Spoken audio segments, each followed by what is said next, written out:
apôstôly Benjamin sika tonga soa miaraka amintsika amin'ny fampianarana mialohan'ny batisa tonga soa apôstôly Falmerabanareo miaran'i Jesosy ny tenanay Andriamanitra ny fiadanana hitahantsika tsirairay avy ambali vavaka manasitrana indrindra fa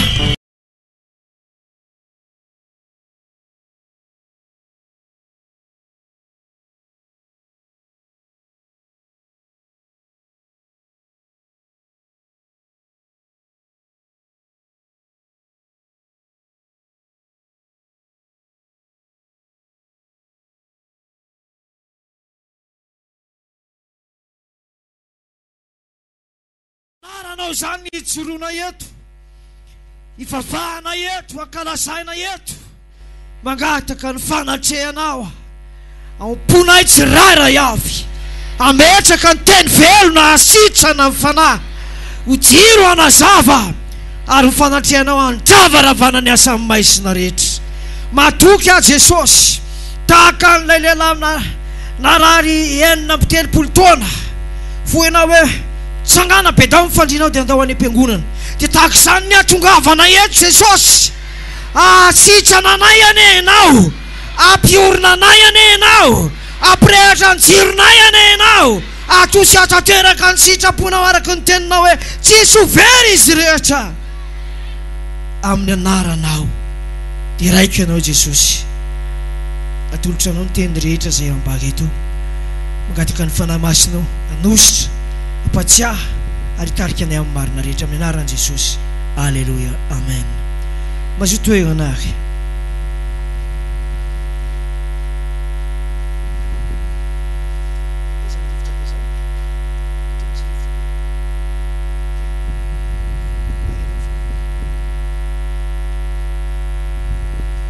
salama ve nareo niovateorantsika n'le fandaminana fa betsaka le amboakany zareo ary tia fantatra hoe izy aminareo atreto tapa-kevitra hiditra batisa raha ohatra ka amin'ny sabaty zao ny programma voalahatra sangany ny tanana atao amin'ny lehilahy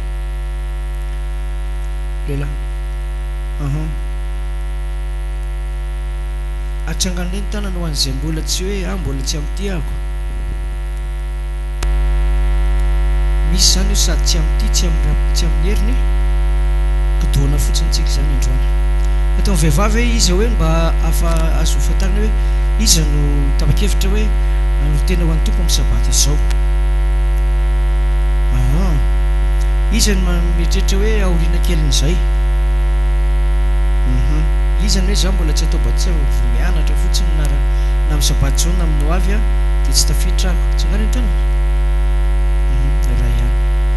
ato koa zany misy kodoana fotsiny ho manaraka io eny ary kodondaony eo tsika aloha dia tsy ho tonga any amin'ny marina ihany ve ny farany tsy maintsy fantatra ny marina fotsiny ny tompo hoe ny marina ny afaka anareo tsy andevon'ny fahazaran-dratsy andevon'ny aretina andevon'ny ota maro samihafa ny fanandevozany eto ny ty tany ty ny télévision tena goavana indrindra amin'izay ary songonan'ny téléphone ny portable zany le misy écran reny tony zany tena manajamba mitateraka amin'ny mason'olona taloha mantsy izy tsy maintsy tonga any an-trano izy vao mijery télé fa zao izy mampiditra crédit de connexion dia ao na ny ampiasana anaty bus na mandeha tongotra be dia be ny olona mandeha tongotra any amin'ny arabe manao an'izao zany hoe voagetsany zay zavatra tiana nagehitra azy izy le olona ary tsy mahafantatra izy fa mety hanakana ny fahasoavana hitombo raha ohatra ka fa mba ny fahasoavana le olona na mety hoe hanakana ny fahamarinana tsy tonga eo aminy raha ohatra ka mbola sy tonga amin'le olona marina fa misy olona miresaka amiko hoe natonga hivavaka aminareo izy dia namaky baiboly anatin'ny telefona dia mametraka fanontaniana amin'le telefona dia mamaly le telefona zay misy zavatra tsy azony zany dia resy lahatra izy dia mivavaka ato amintsika noho ny telefona tatahaka ny tomboka kanefa na zany aza dia ilaina ihany ny tena hoe mianatra soratra masina amin'ny fandaliana-ponina tatahaka an'izao amen eny ary rositsika raha sitrapon'Andriamanitra zany ka tafiditra tsara tsika dia amin'ny herin'ny anio no atao mibatisa. Hatreto aloha dia ao amin'ny lapa no hitondrana izany batisa zany. Ifandraisako ny diakona tany hoe jerijerevo ny batistera fa ho avy ny olona atao batisa. Taloha ny FM fois dia nanao batisa tany amoron-drano. Hatramin'izay nisy ny batistera atao Ambomamory. Izahay nefa resy lahatra tsara mihitsy na atao batisa any amin'ny amoron-drano ny olona, na atao batisa ao anaty batistera. Misy miteny hoe misy angatra hono ao anatin'ireny batistera ireny, satria hono ny batisa dia tahaka ny fahafatesana. Zany hoe le maty hanota le olona, zany hoe tsy te hanota tsony izy afaka tamin'izay dia tsy maintsy atao batisa. Dia iny batisa iny hoy ny baiboly hoe endriky ny fahafatesan'le olona no niotana, dia olombavao izy mitsangana. Dia ozy ny olona tsy manana fiangonana tsy afaka manao le batistera, zany hoe misy fiangonana tsy afaka manao batisa ao trano mihitsy satria tsy manana trano fivavahana izy fa mivavaka amin'ny trano hofaina. Dia torahany vaty le olona atao batisa hoe inona ny dirana ao, zavatra tsy metery ao, hitanao dia maty. Tsy izay le izy, fa ny batisa takina amin'le olona dia ny finoana Jesosy ary ny fahafantarany ny sitrapon'Andriamanitra, ny fahamarinana dia ny fandraisana an' Jesosy mahatonga azy ho alevina amin'ny fahotana. Dia izay ny batisa, ka na izy iny dia mety foana ny batisa. Ny atao am-piangonana dia batisa asitrika, ny atao amin'ny FM fois any amin'ny lapa. Fa misy manao batisa koa ao amin'ny fiangonana fa zazakely na olon-dehibe, fa tsisy batistera eo fa amin'ilay tsipitsipi rano iny fotsiny ny anaovany azy. Fa tononony hoe izao manao batisa anao, fa mibatisa tsy maintsy aroboka ao anatin'ny rano tahaka n'ilay vehivavy mibevoka. Hoy Jesosy, raha tsy ateraka indray ianao dia tsy mahazo mahita, tsy mahazo miditra amin'ny fanjakan'Andriamanitra. Dia rehefa jerena le hoe ateraka dia ohatrany hoe averina ao anaty kibo, dia ao anaty kibo rano be, dia ao le zaza no mivoaka. Dia tahak'izay le hoe ateraka ny rano izy dia atsoboka ao anaty rano dia mivoaka ao. Arabaky teny iny, fa ny tena takiny iny dia ny fahafantaranao ny soratra masina sy ny finonao azy ny tena zava-dehibe. Ny batisa koa tsara mametraka an'izao fa tsy mahova olona. Ohatra hoe tsy mitovy ny olona atao batisa rehefa avy nanao fandalinam-pinoana herinandro maromaro. Tsy mitovy amin'ilay olona resy lahatra tamin'ny fakomaly, nisy vavaka be tao anatin'ny radio ka sitrana izy dia atao batisa amin'ny sabatsa. Tsy mitovy reny olona reny, satria le anankiray efa pinoana, ny anankiray miandony finoana. Takina foana zany ny olona amin'ny hoe zay maharitra tamin'ny teny dia atao batisa. Raha tsy hoe angaka misy olona atao batisa eto, marary mafy izy avy any. Dia eo ny apôstôly manapaka hoe ataovy batisa io na tsy atao batisa io. Raha tonga eto izy ka misy batistera eto ka ozy ny apôstôly hoe ekena aza fa raisina atao batisa ianao, dia ampanekena izavatra izy hoe reto teny reto tsy maintsy ekenao fa raha zany ianao tsy sitrana, tsy voavela elo. Dia manaiky izy, dia raisiny ny apôstôly ireo zay sy pastera ohatra miditra, dia io rahalahy batao izy, dia bataina dia amin'ny anaran'ny ray sy ny zanaka ary ny fanahy masina no finonao, tsangana aveo izy sitrana. Amen ve? Voavela ny elony. Nefa izy mbola tsy malala fahampianarana firy loatra fa fatany hoe apôstôly Benjamina zao, pastera Rina zao, LTC zao, zay fatapatany hoe Jesosy maty nitsangana. Ka raha vita batisa izy voavela ny elony, sitrana izy ka miverina amin'ny fahotany, dia miverina le aretina eo, tia ny fahafany. Lazao kely leo kaikanao, tia ny fahafany. Raha olona afaka asigara, ohatra mpifoka asigara iray pake, tonga ato izy afaka asigara, vita batisa, verina asigara, tia ny fony. Inona ny fony? ity foany tsy afaka intsony izy raha vao miverina eo. Raha ohatra hoe mpivaritena makorelina lasa makorelina vavy afaka sitrana voabe mibebaka ka miverina makorelina hatrany amin'ny zafiny. Jereo kely le kaikinao tena tsy aty zany a.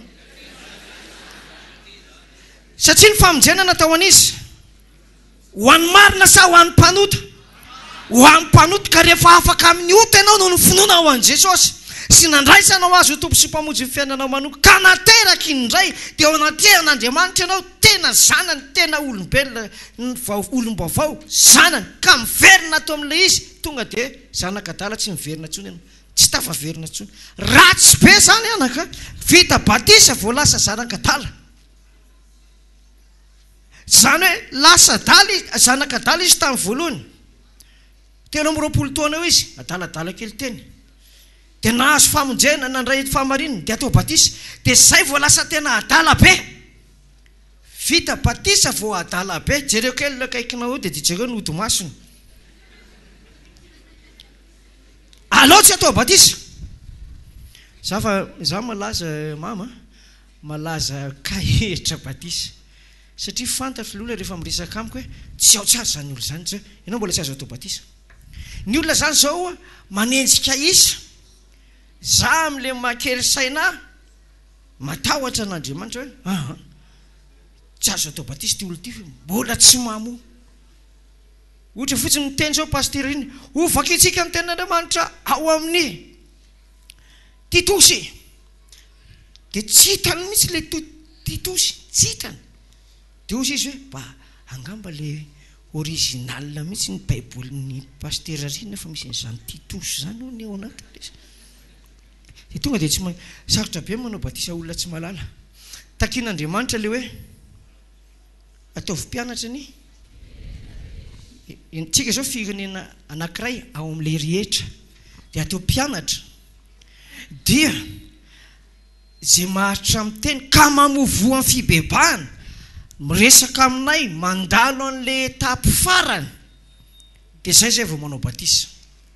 Ohatra amin'ny etapy farany anankiray misy dinidinika atao amin'ilay olona, satria olon-dehibe tsika. Tany amintsika natao batisa tamin'ny zazakely tsisy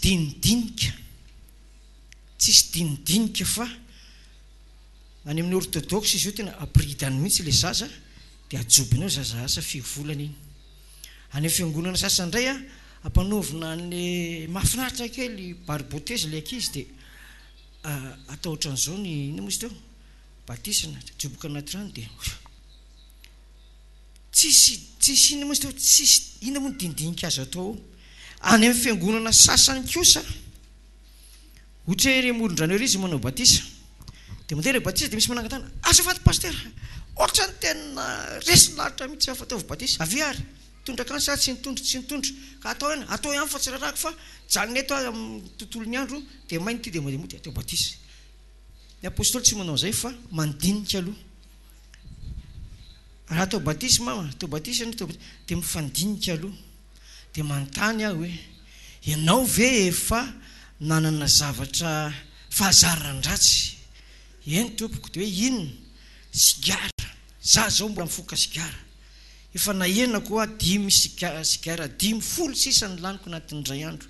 Zany efa ray aman-dreny te atao batisa, tena resy lahatra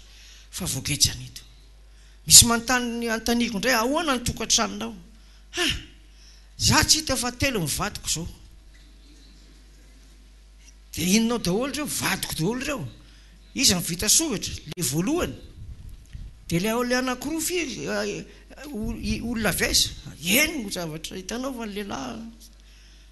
Dia manamlaza zay, esory izay tsy marina amin'ireo. Ianao zany malala an'io izany tsy marina, dia misy manala an'le izy, dia miverina ty efa afaka le izy, dia entina le titulaire tia ny tena izy. Ay, raha vao miverina ireo anankiroa ireo dia tsy vavontsony ianao. Dia misy olona mampitoetra manaiky an'le teny, dia mitoetra izy tsy miverina amin'ny atao intsony. Misy miverina akory atao. Ka izay no mahatonga ny FM foi manana conscience an'izay zay hoe rehefa ivavaka ihany de hoana toyny tena ivavaka fa tsy atao sarisary fotsiny satria talohatsika rehefa nanota de tena manota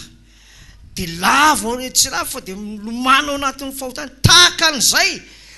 ao amin'ny soratra masina ao amin'ny fiainam-baovao ao amin'ny fitarihan'ny fanamasina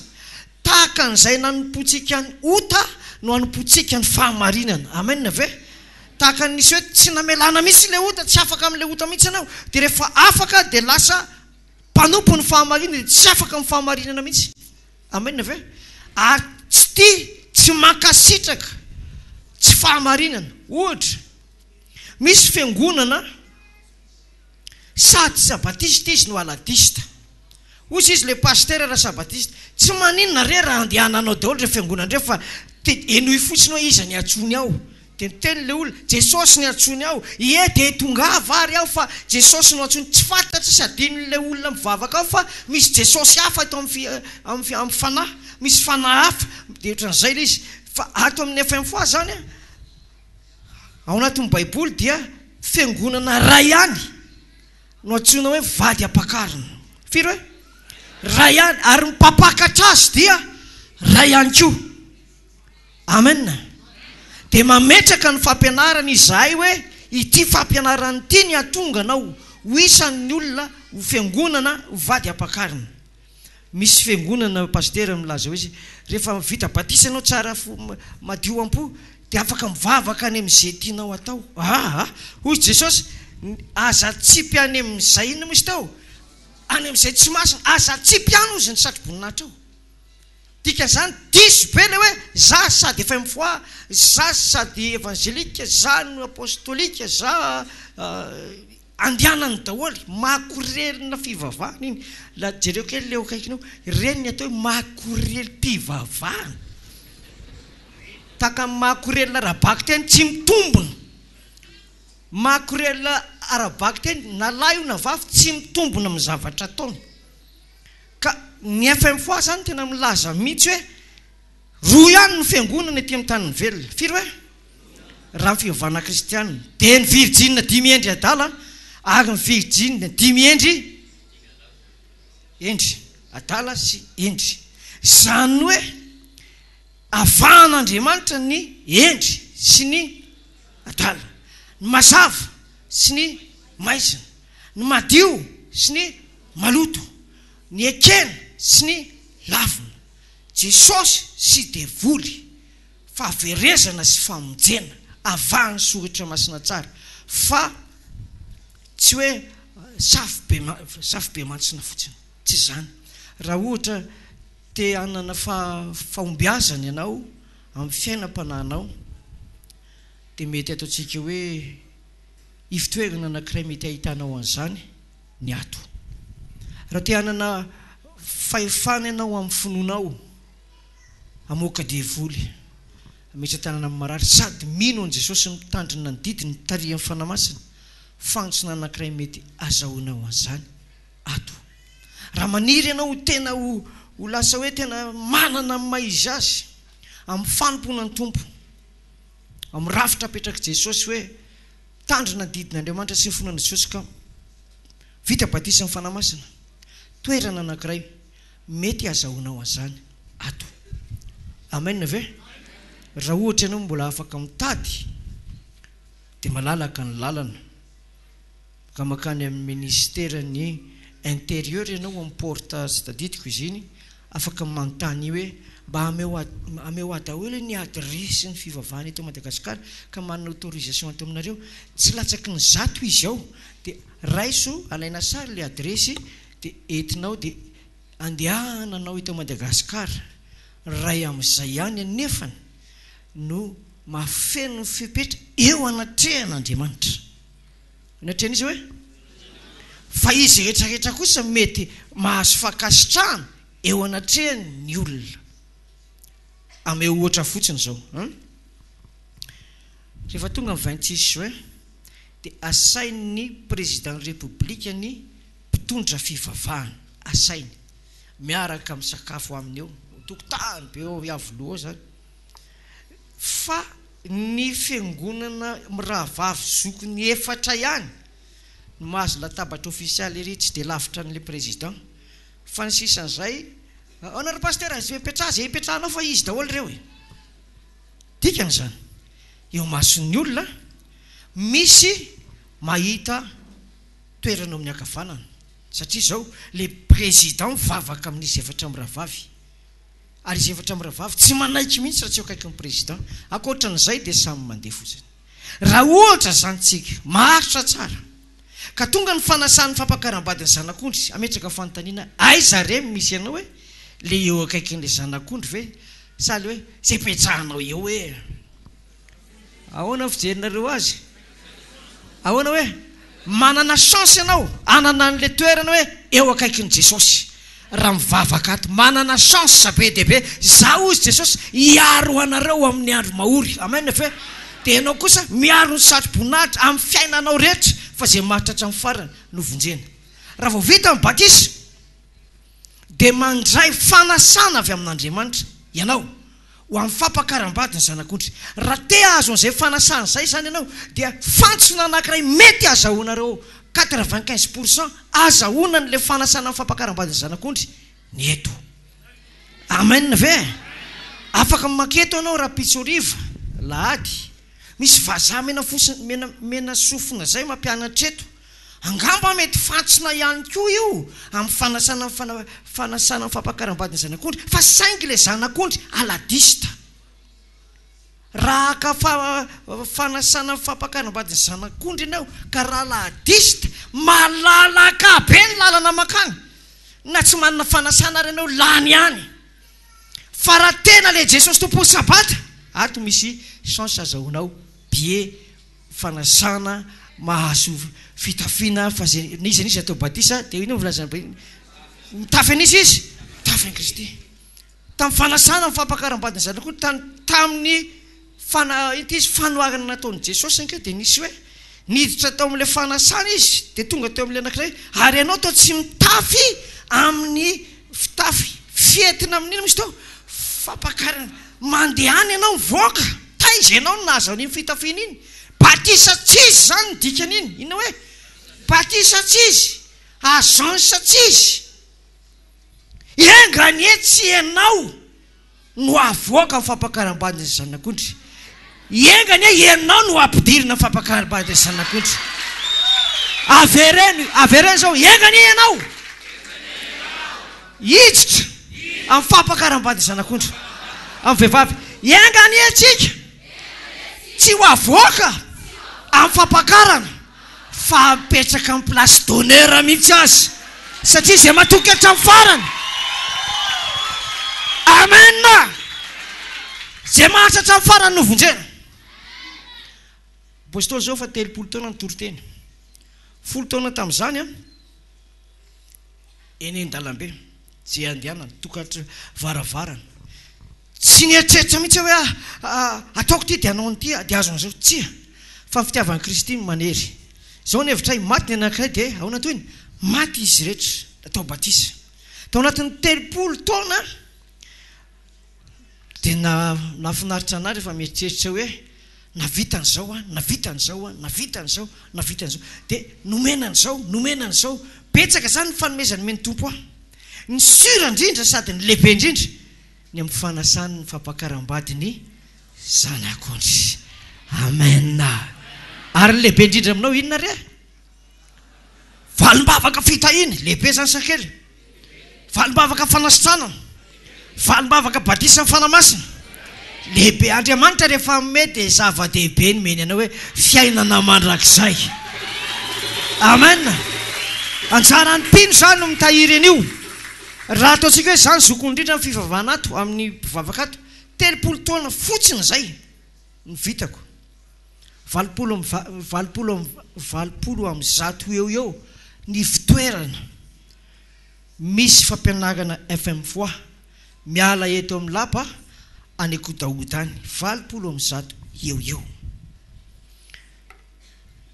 raisinao ty retony tsy maintsy hita eno tsara ty raisinao ty raha ohatra ka manana noty ianao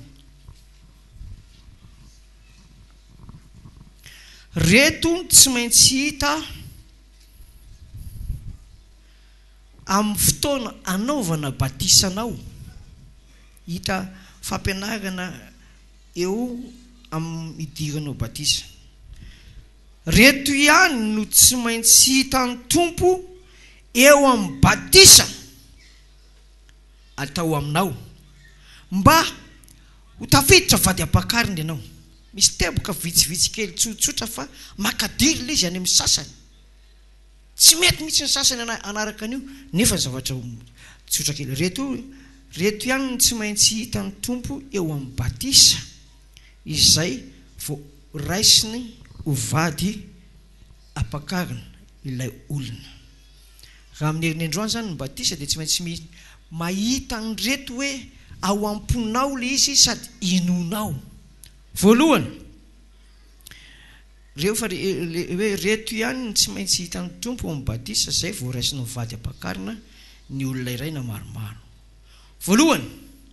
tsy maintsy mino izy fa voantso sy novidena. Ina hoe voantso sy voafidy. Tsy lasa eto zany a, tsy tafiditra eto zany le hoe ka natao batisy sery le sipany na le vadiny dia mba atao koa izy. Izay raha miditra anatin'ny rano no zao tsy mahafantatra hoe batisa inona ny antony idiranao anaty rano. Fa nitakina kosa amin'ny ara-panahy dia zao hoe voalaza tsara mihitsy hoe voalaza izy teo, tsy maintsy mino izy fa voantso sy voafidy. Inona moa mipirofo fa voantso ianao sy voafidy? Tsotra ny valiny, efa niala tao aminao le fahazaran-dratsinao taloha, ary tsy hoe tsy vita vao afaka sigara, na hoe tena lozy ty sy ty moly ty raha kataka say sy nina teva ifoka kely fotsiny dia rapitso tsy ifoka tsony.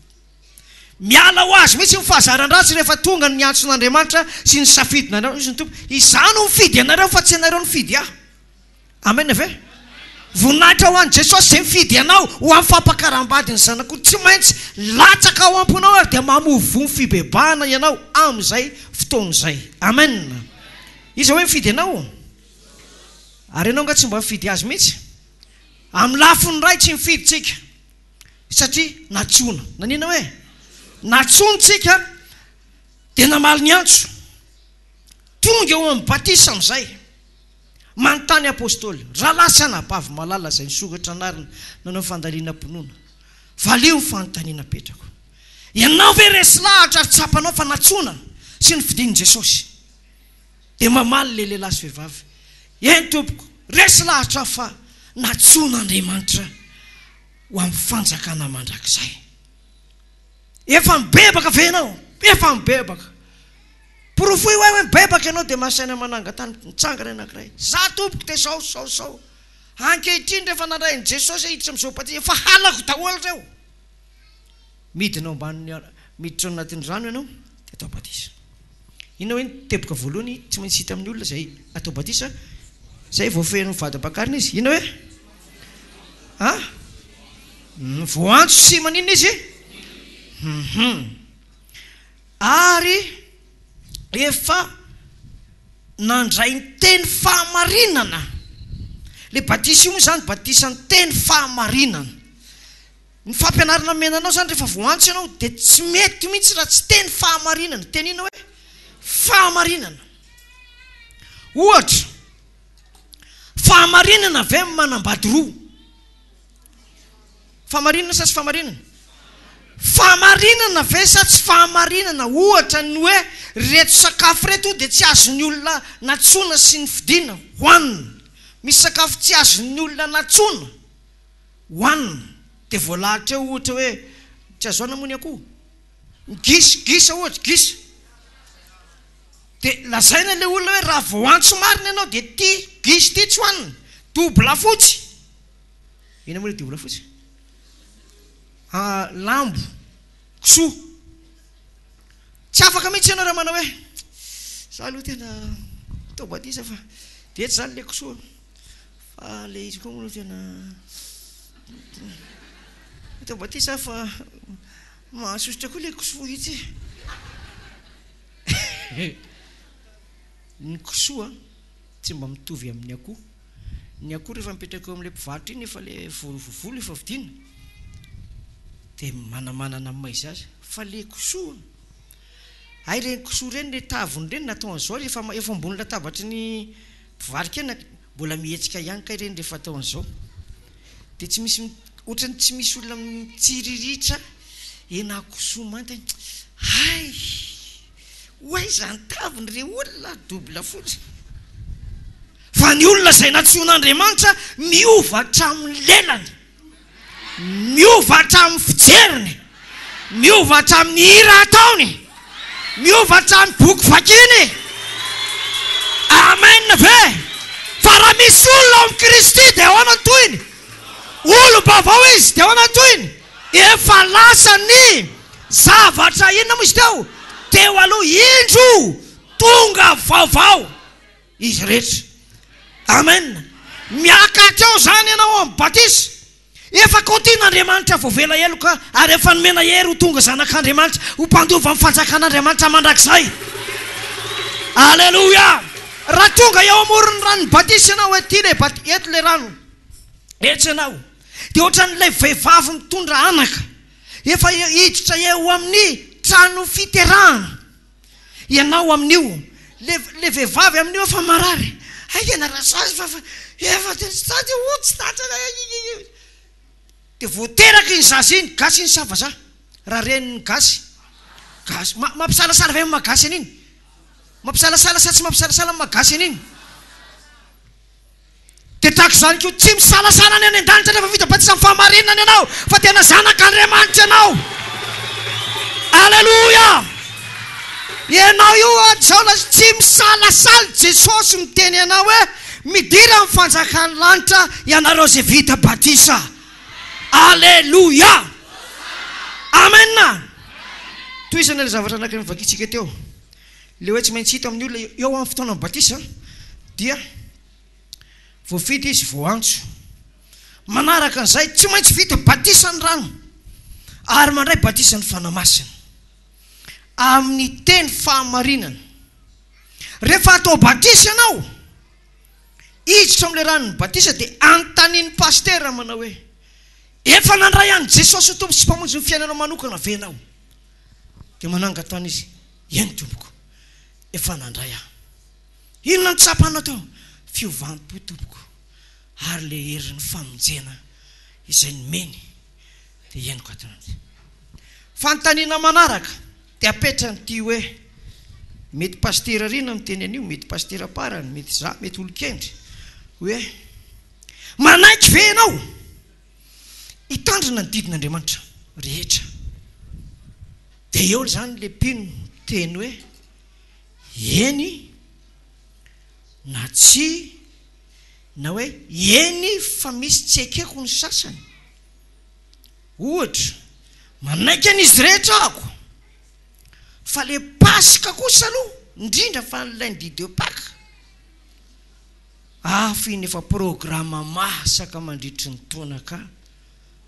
iny tsy ekeko. Dia milaza pasteur ay misy Pasika sy lundi de Pâques ato ny lundi de Pâques masiny amin'ny Baiboly dia le andro firavoravoana miovaova fa tsy lundi foana. Dia izy pasteur sao dia adininao fa misy Pasika sy firavoravoana Pasika ato ary mihoatra n'le atao any satria rehefa ny an'le ataonareo any dia tsy maintsy misy matin'ny toka entinao amin'ny azera. Fa ny ato kosa rehefa tonga amin'ny Pasika sy ny firavoravoana dia misy olona feno fanamasina dia miteny amin'ny fiteniny teny amin'ny fiteny tsy fantatra gagany olona hoy ny olona rehefa mandalo amin'ny lapa hoe ary mamitoka men'le pasteur toka daholo ny olona rehetrarehetra fa iny nge zany lazainy zareo zany fa tsy fantatra tsony na teny iny na teny iny ho anazy ny tsy mahafantatra fa za saina mahafantatra teny anjely zany resanao zany fiderana amin'ny fanahy zany lazainao zany. Amen. Tsy maintsy resy lahatra zany ianao manaiky tahaka ny zazakely teraka raha tsy miova tahaka ny zazany tsy mahazo mahita sy tsy mahazo miditra amin'ny fanjakan'Andriamanitra. Ka alohan'ny idirana fanjakan'Andriamanitra dia apetraky ny apôstôly tsara hoe ity anaka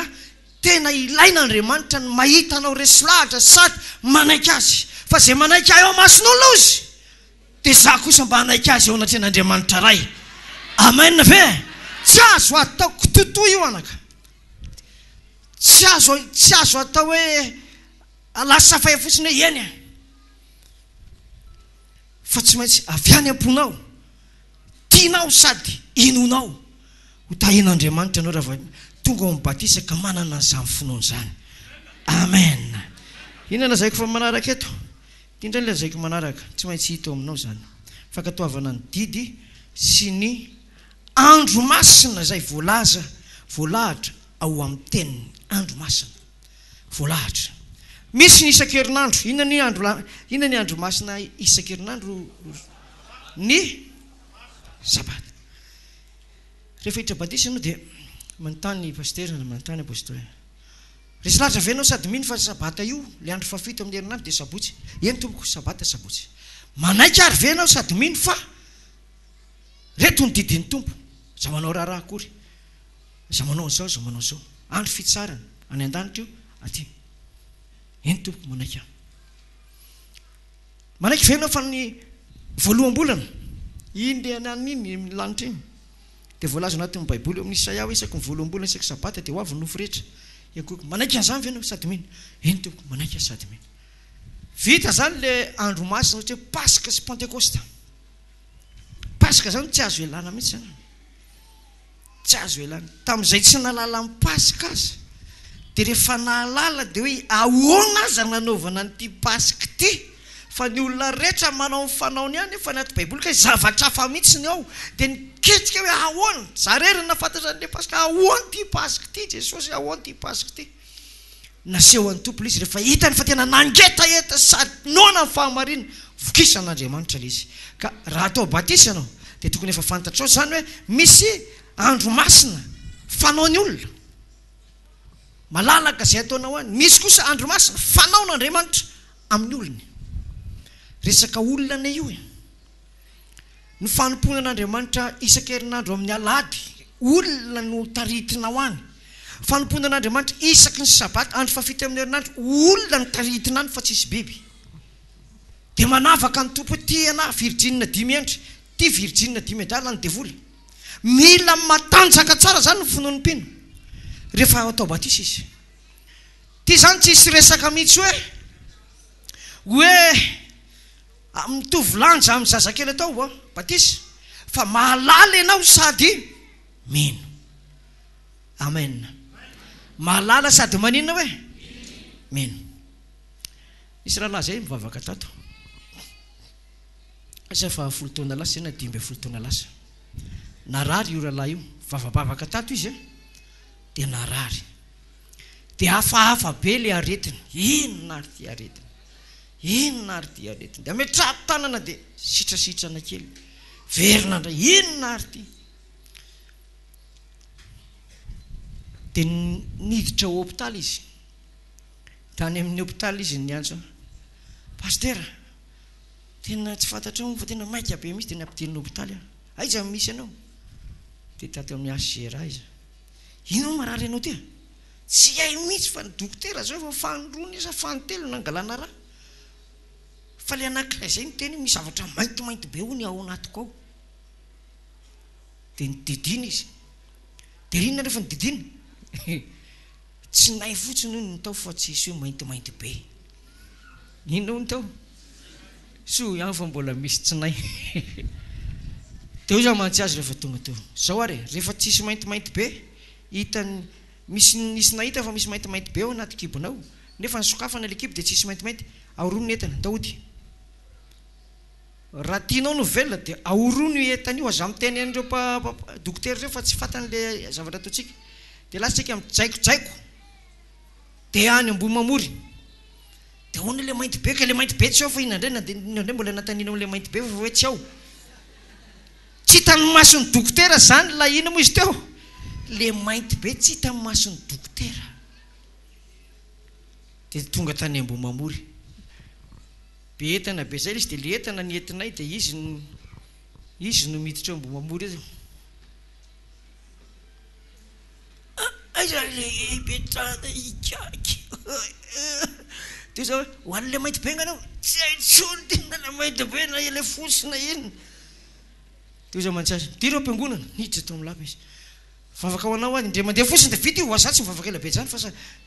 maty ato ianao raha mbola miverina ny fandroany vavaka tena mitra tany izy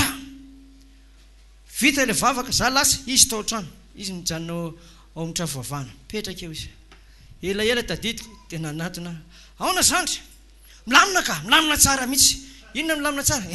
hitany kaiky zao te aforma tsara mihitsy miasaka sa hoe lasa izy miasaka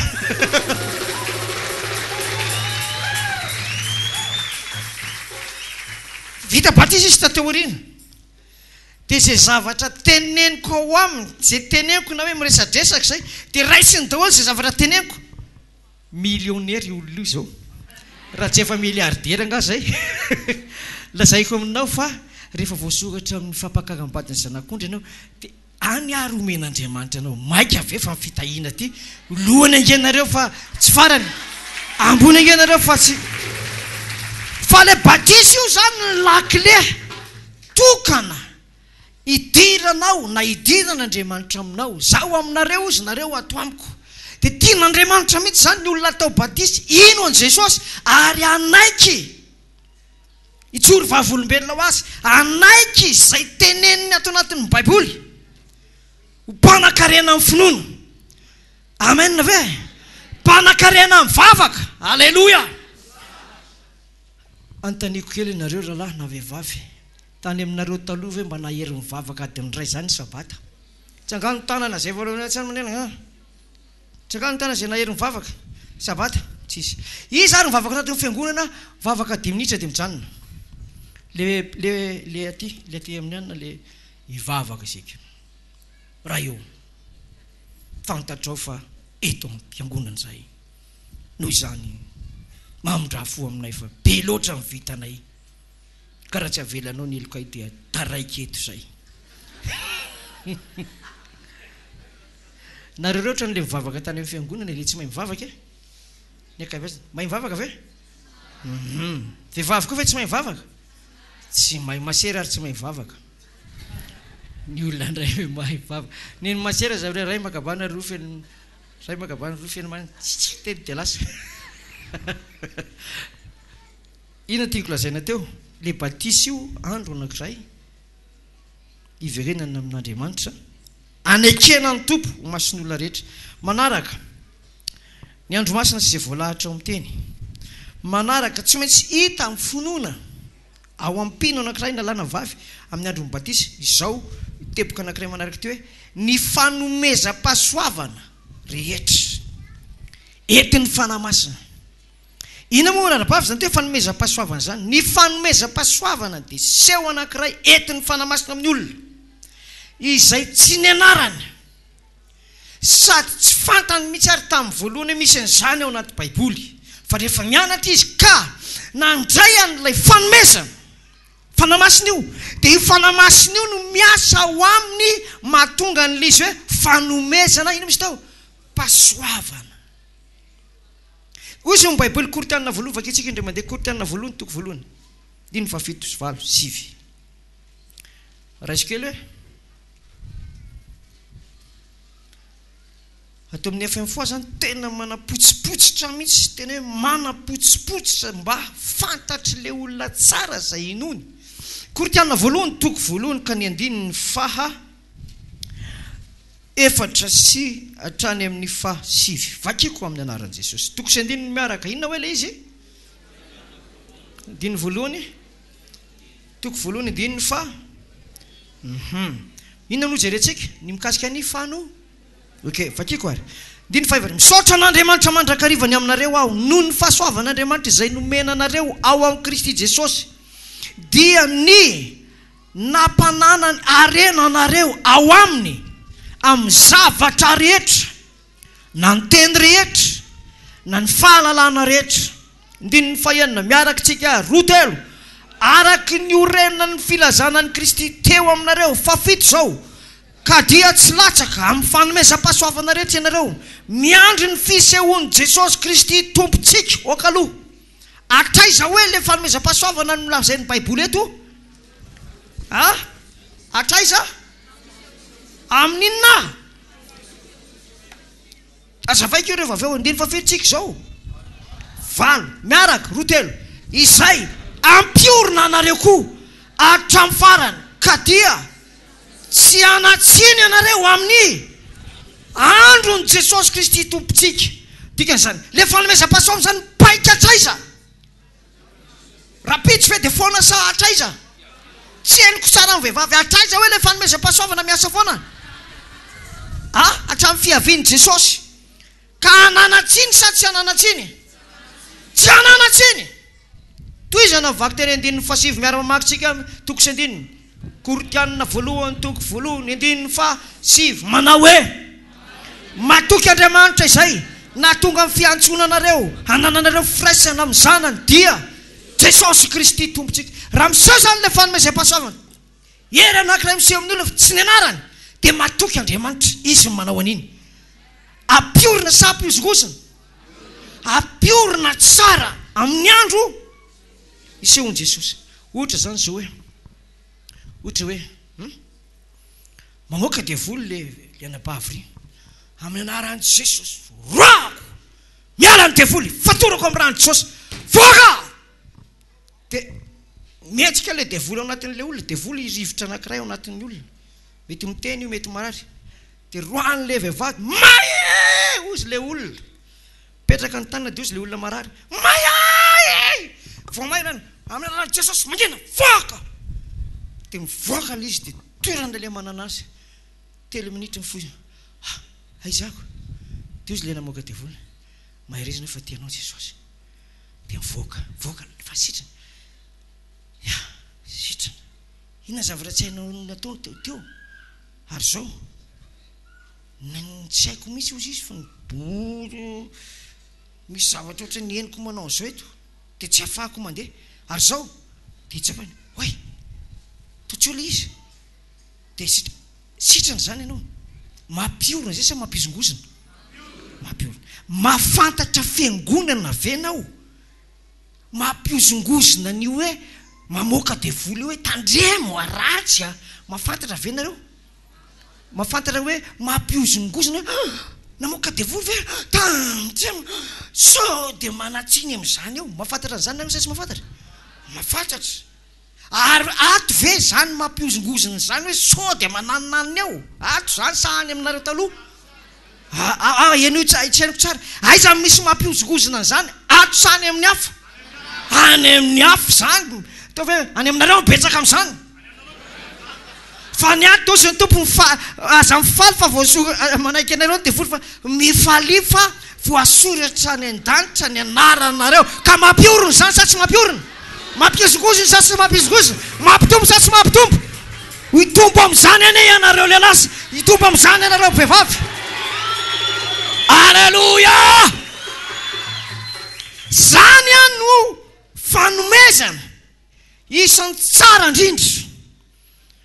amin'ny batisa ny fanomezam-pahasoavana lehibe indrindra dia hoe ny fiainana mandrakizay amen satria tsy misy mahatanteraka hoe iza zao dia ahitra mandrakizay dia mba hahatonga an'izay dia omeny Jesosy le fanomezam-pahasoavana mandrakizay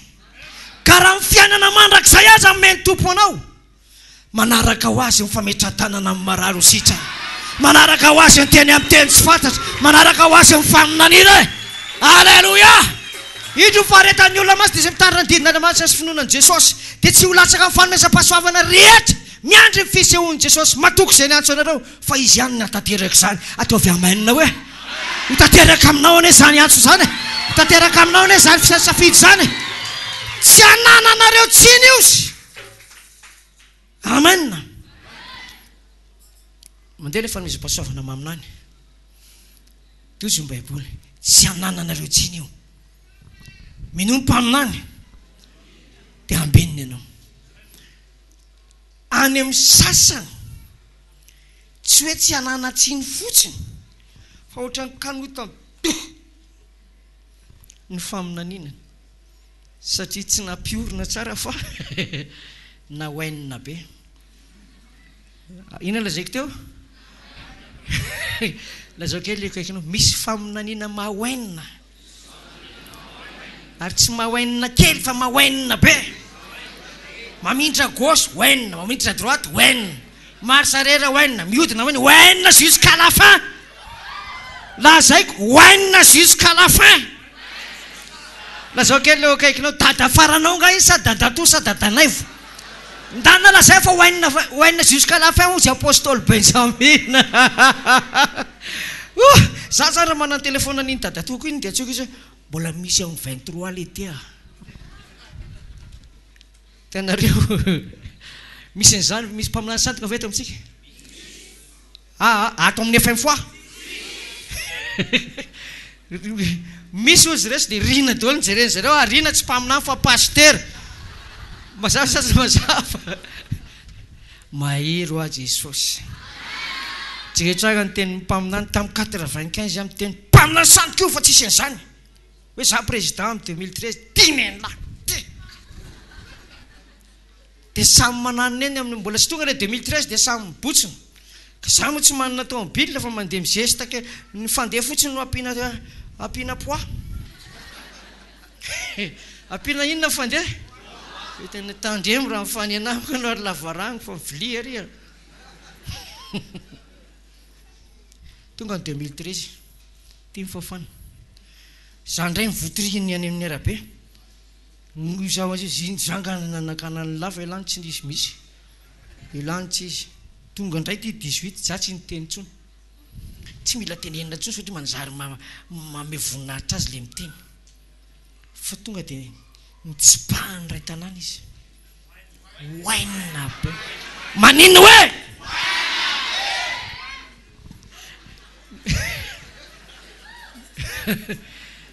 Ny andren'ny Paoly.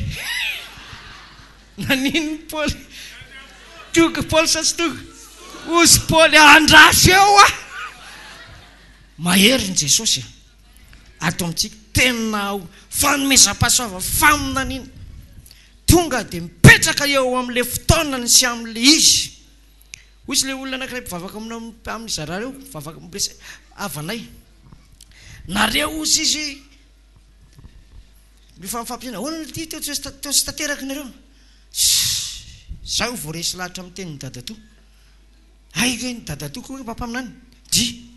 Mpaminany tsy masina tany fotsiny afa nareo ny anina nareo za ty dia hoy hoe zao le tiana tonga n'io tsy tanteraka. Ny tena angamba hoy aho eno ny mandanirenina bavy tsara hoe ny ray saina daholo ny olona rehetra hoe tsy hifidy tsika satria raha pasy efa hiteny fa latsaka avy any an-danitra io tonga eo dia alao jereny eo mihitsy zany hoe misy afo latsaka any dia miteny hoe ity ny zanako malalako izay sitrako izy ny président. Zay zany no fahatsapako an'ilay izy hoe alao hitan'ny avany eo. Latsaka moa zany dia fa aleloia, tsy latsaka dia samy mandeha, samy mitady. Hoenina be, hoenina kely.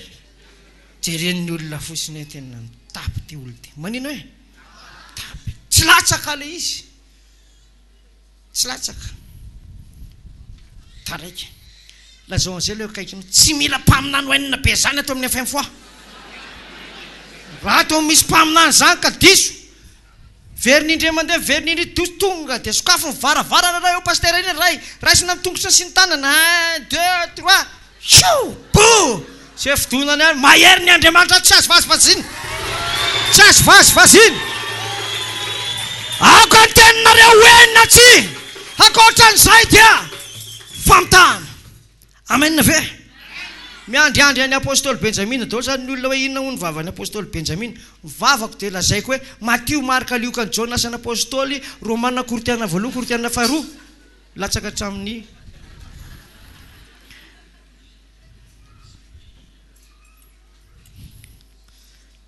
fagany. Amin'ny faminaniana zany mampandroso.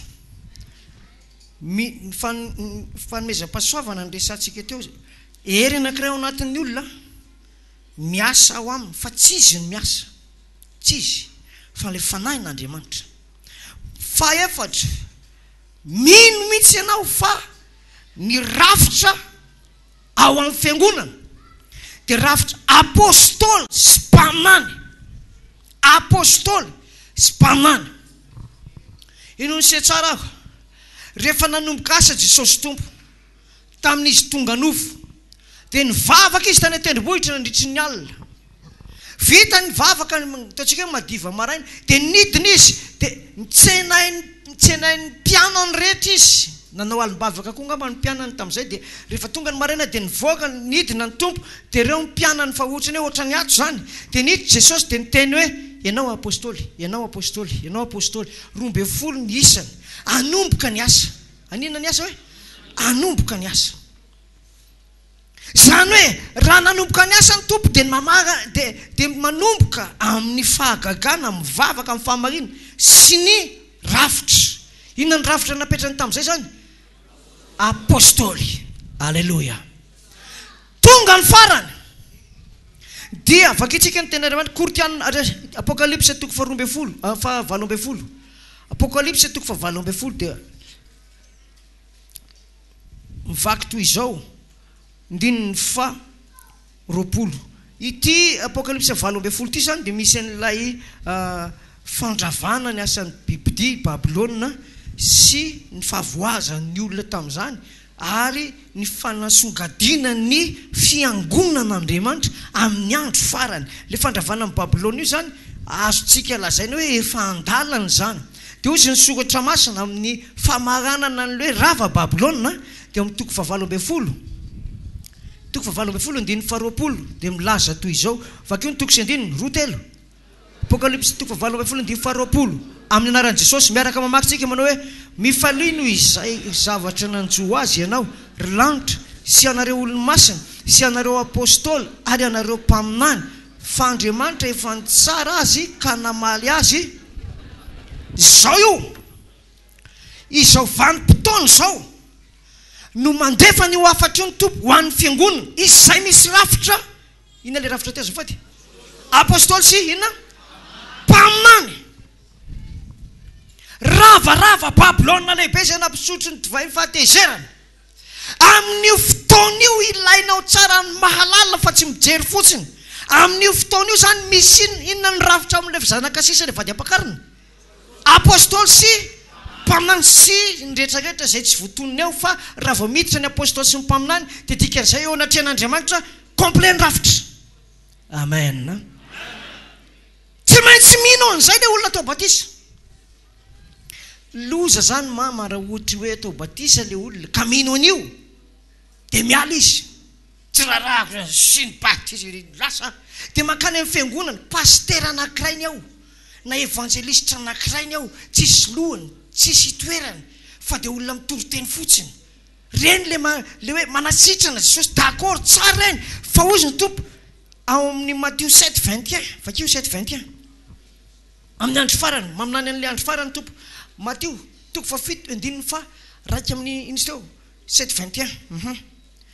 Zay ho tsara izy hita firina zay teo vakio ary amin'ny anaran'i Jesosy zay mahita mamaky mafy miaraka amin'ny 9:3 Matthieu 7:7 fa vakio e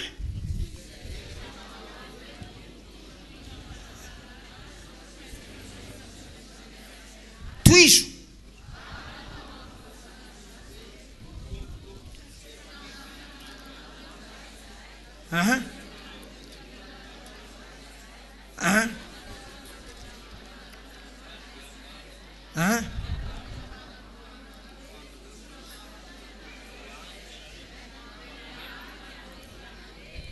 mazava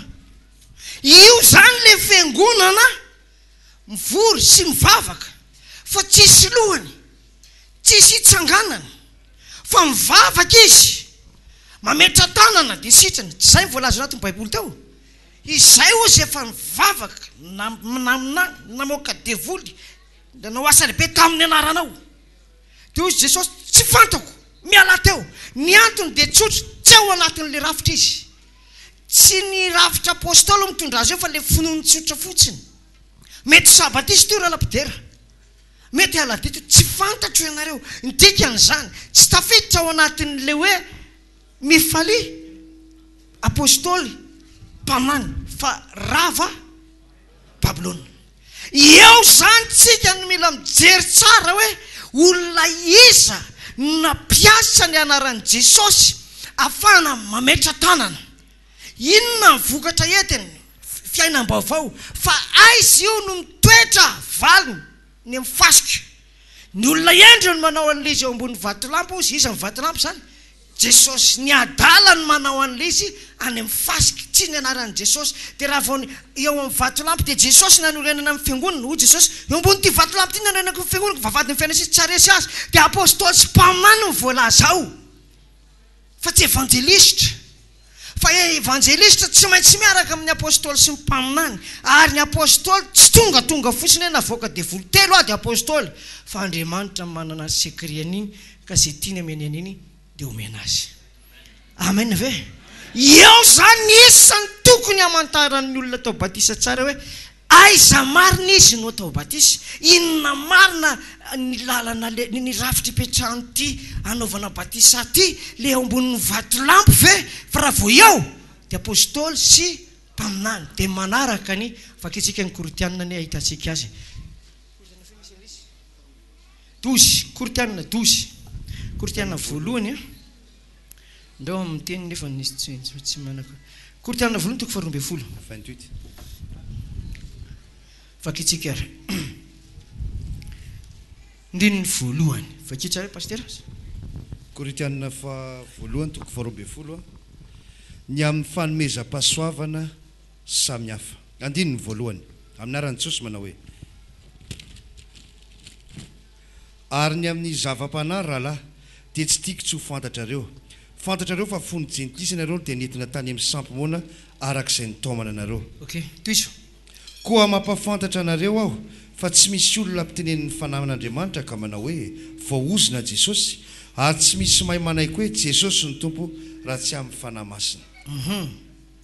zarazaraina ay toa dia toy izany zarazaraino samihafa ny famezam-pahasoavana nefa ny fanahy dia iray ihany ary zarazaraino samihafa ny fanompona nefa ny tompo dia iray ihany ary zarazaraino samihafa ny asa nefa Andriamanitra dia iray ihany izay miasa ny zavatra rehetra amin'ny olona rehetra ary izy rehetra dia samy nomena ny fampisehoan'ny fanahy asoa fa ny anankiray nomeny fanahy teny faindrena ary ny anankiray teny fahalalana arak'izany fanahy izany ihany ary ny anankiray finoana amin'izany fanahy izany ihany ary ny anankiray fanomezam-pahasoavana hoenti manasitrana amin'izany fanahy iray izany ihany ary ny anankiray ny manao fahagagana ary ny anankiray ny maminany ary ny anankiray ny mahafantatra fanahy samihafa ary ny anankiray ny miteny amin'ny fiteny tsy fantatra ary ny anankiray mandika teny tsy fantatra ireo rehetra ireo dia asan'ny fanahy iray ihany zarazaraino ho azy rehetra avy araka ny sitrapony fa tahaka ny teny iray ihany nefa maro ny momba ny tena ary ireo rehetra momba ny tena ireo na dia maro azy dia tena iray ihany dia tahaka izany koa Kristy fa na iray ihany nanaovam-batisantsika rehetra ho tena iray na jiosy na jentilisa na andefy na tsy andefy ary isika rehetra dia efa nampisotroina ny fanahy iray nefa ny momba ny tena tsy iray fa maro raha ny tongotra manao hoe satria tsy tananao dia tsy momba ny tena amin'izany dia tsy momba ny tena va izy ary raha ny sofina anao hoe satria tsy maso aho dia tsy mba momba ny tena koa amin'izany dia tsy momba ny tena va izy raha maso avokoa ny tena rehetra aizary izay fandrenesana raha fandrenesana avokoa fandrenesana avokoa izay fanimboloana fa Andriamanitra efa nametraka izay rehetra momba ny tena samy ho eo amin'ny tena araka ny sitrapony ary raha izay rehetra momba ny tena ny tonga iray monja aizay ntsony izay tena fa maro ny momba ny tena nefa ny tena dia iray ihany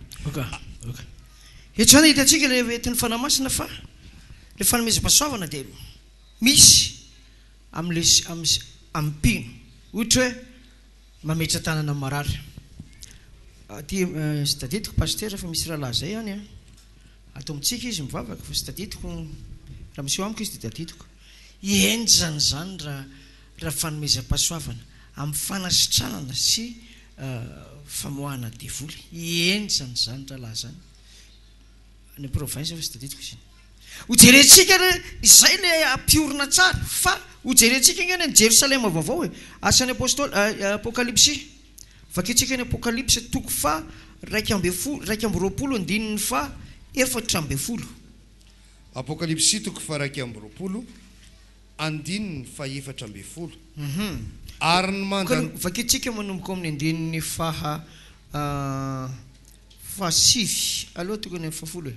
ary nitondra tamin'ny fanahy tamin'ny fanahy ho any tendrombohitra sady lehibe no avo izy ka naleo amin'ny tanàna masina dia Jerusalema midina avy tamin'Andriamanitra ny an-danitra sady manana ny voninahitra an'Andriamanitra izy ny famirapirany dia tahaka ny vatosoa indrindra dia tahaka ny vato jaspi mangano antony tahaka ny toy ny vato kristaly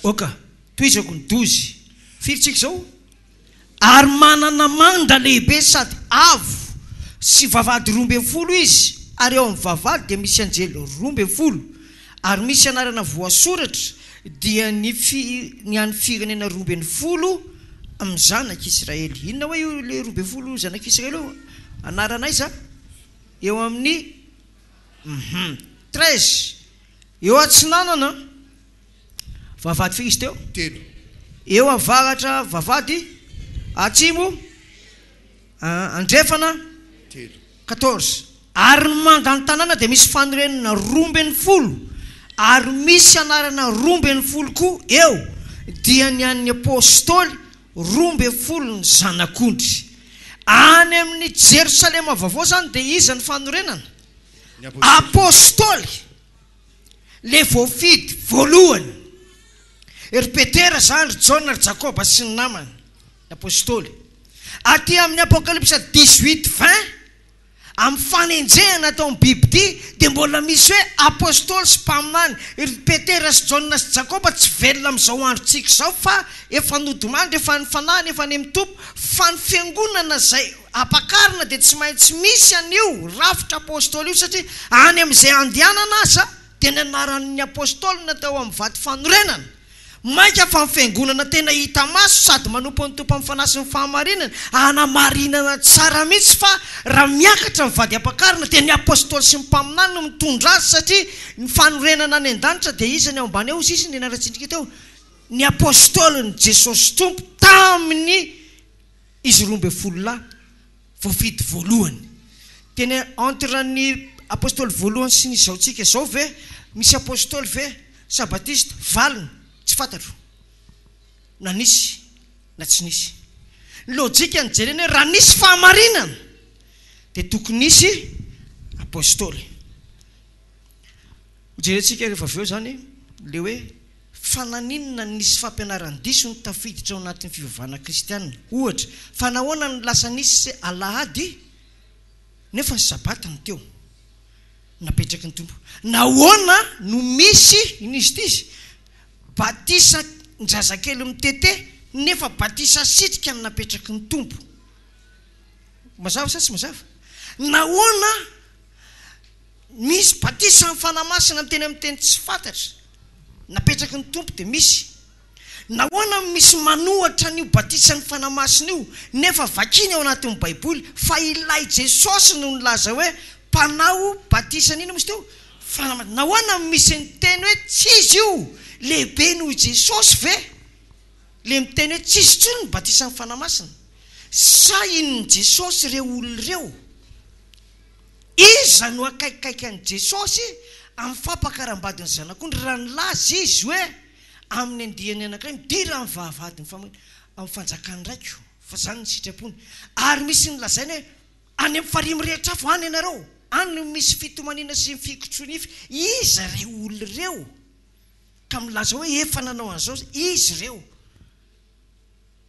ary taty amin'ny andro farany vao fantatry hoe tsy nahazo autorisation tamin'i Jesosy izy fa ny autorisation ny Jesosy ary miteny hoe sitranony marary dia vomboka atsangano maty ataovy mpianatra n'izao tontolo izao aiza iza ny loharan'io mba hitantsika tsara n'le hoe iza ny tompony fanakorotanana raha ohatra ka sabata fotsiny teo aloha na tsy mihinana biby maloto tany amin'ny voalohany dia lasa nisy alahady dia lasa nisy mihinana biby maloto aiza ahoana ary ny fitraikana eo anatrehan'Andriamanitra izay nametraka azy sy eo anatrehan'ny olona izay manaraka azy mandrapatonga an'izay valin'izay anao hira anankiray tsika pastera.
Alléluia.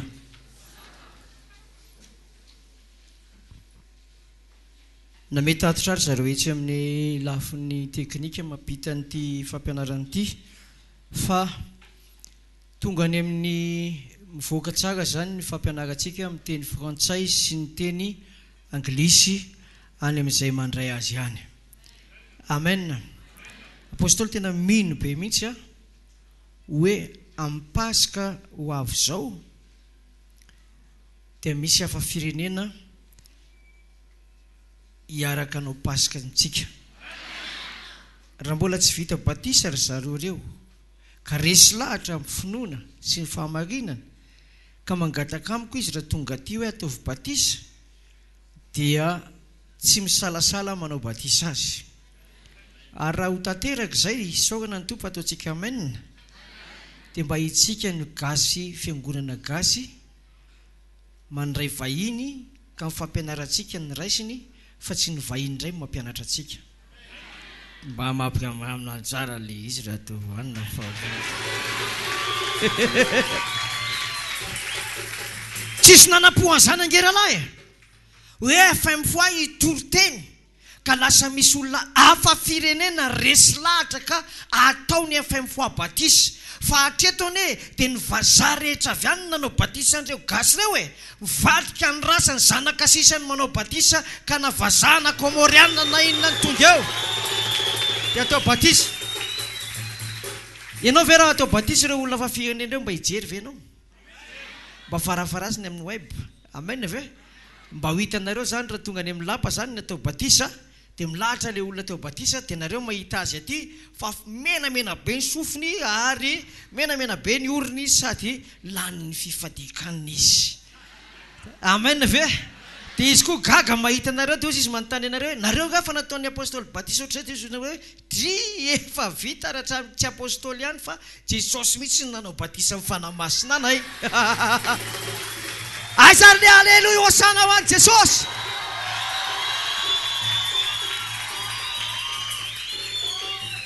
Tena rehefa tsy netany eny zoky dia ozy ny tompo any amin'ny zaza madinika no mandeha ka dikan'izany raha tafitantsika miampitany azy io tsika zany le zaza madinika. Raha tsy miova tahaka ny zaza madinika nareo tsy mahazo miditra tsy mahazo mahita na miditra amin'ny fanjakan'Andriamanitra. Feno ny FM zany indrindra fa ianao vavolombelona toaka amin'ny tendany zao rehetra izao fa FM vady ampakarina. Tehaka ho an'i Jesosy tsika. Matoa zany mametraka tsara apôstôly tsy maintsy mino an'ity ianao rehefa hiditra batisa. Ny antony dia mba afaka milaza ianao amin'ny fotoana hoe fantatro zay inoko. Lehilahy lehibe sy vehivavy lehibe no miditra atao batisa tsy tokony menamenatra izy aty aoriana raha anontaniana hoe inona ny antony anaovana batisa anao ka hoe ka le apôstôly nge le anarany tena ohatra mampanina be dia niditra ihany amin'ny farany. Tonga dia miteny hoe ny antony anaovana batisa dia izao tia Jesosy ary marina no fampianarana napetrany ary nandresy lahatra ary ny zavatra tsapako dia izao nisy fiovampo lehibe ato amiko ato fa ny zavatra tiako taloha tsy tiako tsony zao ary ny zavatra tsy tiako lasa tiako. Raha misy olona amin'ny Kristy dia olom-baovao izy. Zay ny antony anaovana batisa. Faharoa lehibe indrindra dia ny hoe vady ampakarina hosoratana any amin'ny boky ny fiainana ny anarako. Za tena mino mihitsy vita batisa tao amin'ny apôstôly Benjamina voasoratra any an-danitra amin'ny boky ny fiainana ny anarako. Amen ve? Aza menatra ho mpanompon'i Jesosy ianao fa Kristy raha maty teo amin'ny hazo fijaliana dia tsy nandà mihitsy izy fa hoe tanteraka izao araka izay voasoratra ny mpaminany sy ny salama. Ino mo resantsika teo? Nahoana no nisy samihafa amin'ny fampianarana teo amin'ny tontolon'ny fivavahana kristianina. Raha ihany no napetraky ny tompo ohatra sabata no napetrany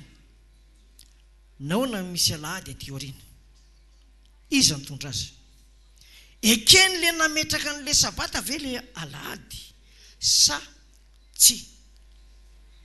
Meloka ve le mitandrina sabata amin'izao vanim-potoana 220 taonjato fa 220 taona? Meloka ve ny olona mitandrina sabata izay voasorana anatin'ny Baiboly eo anatrehan'Andriamanitra ray sa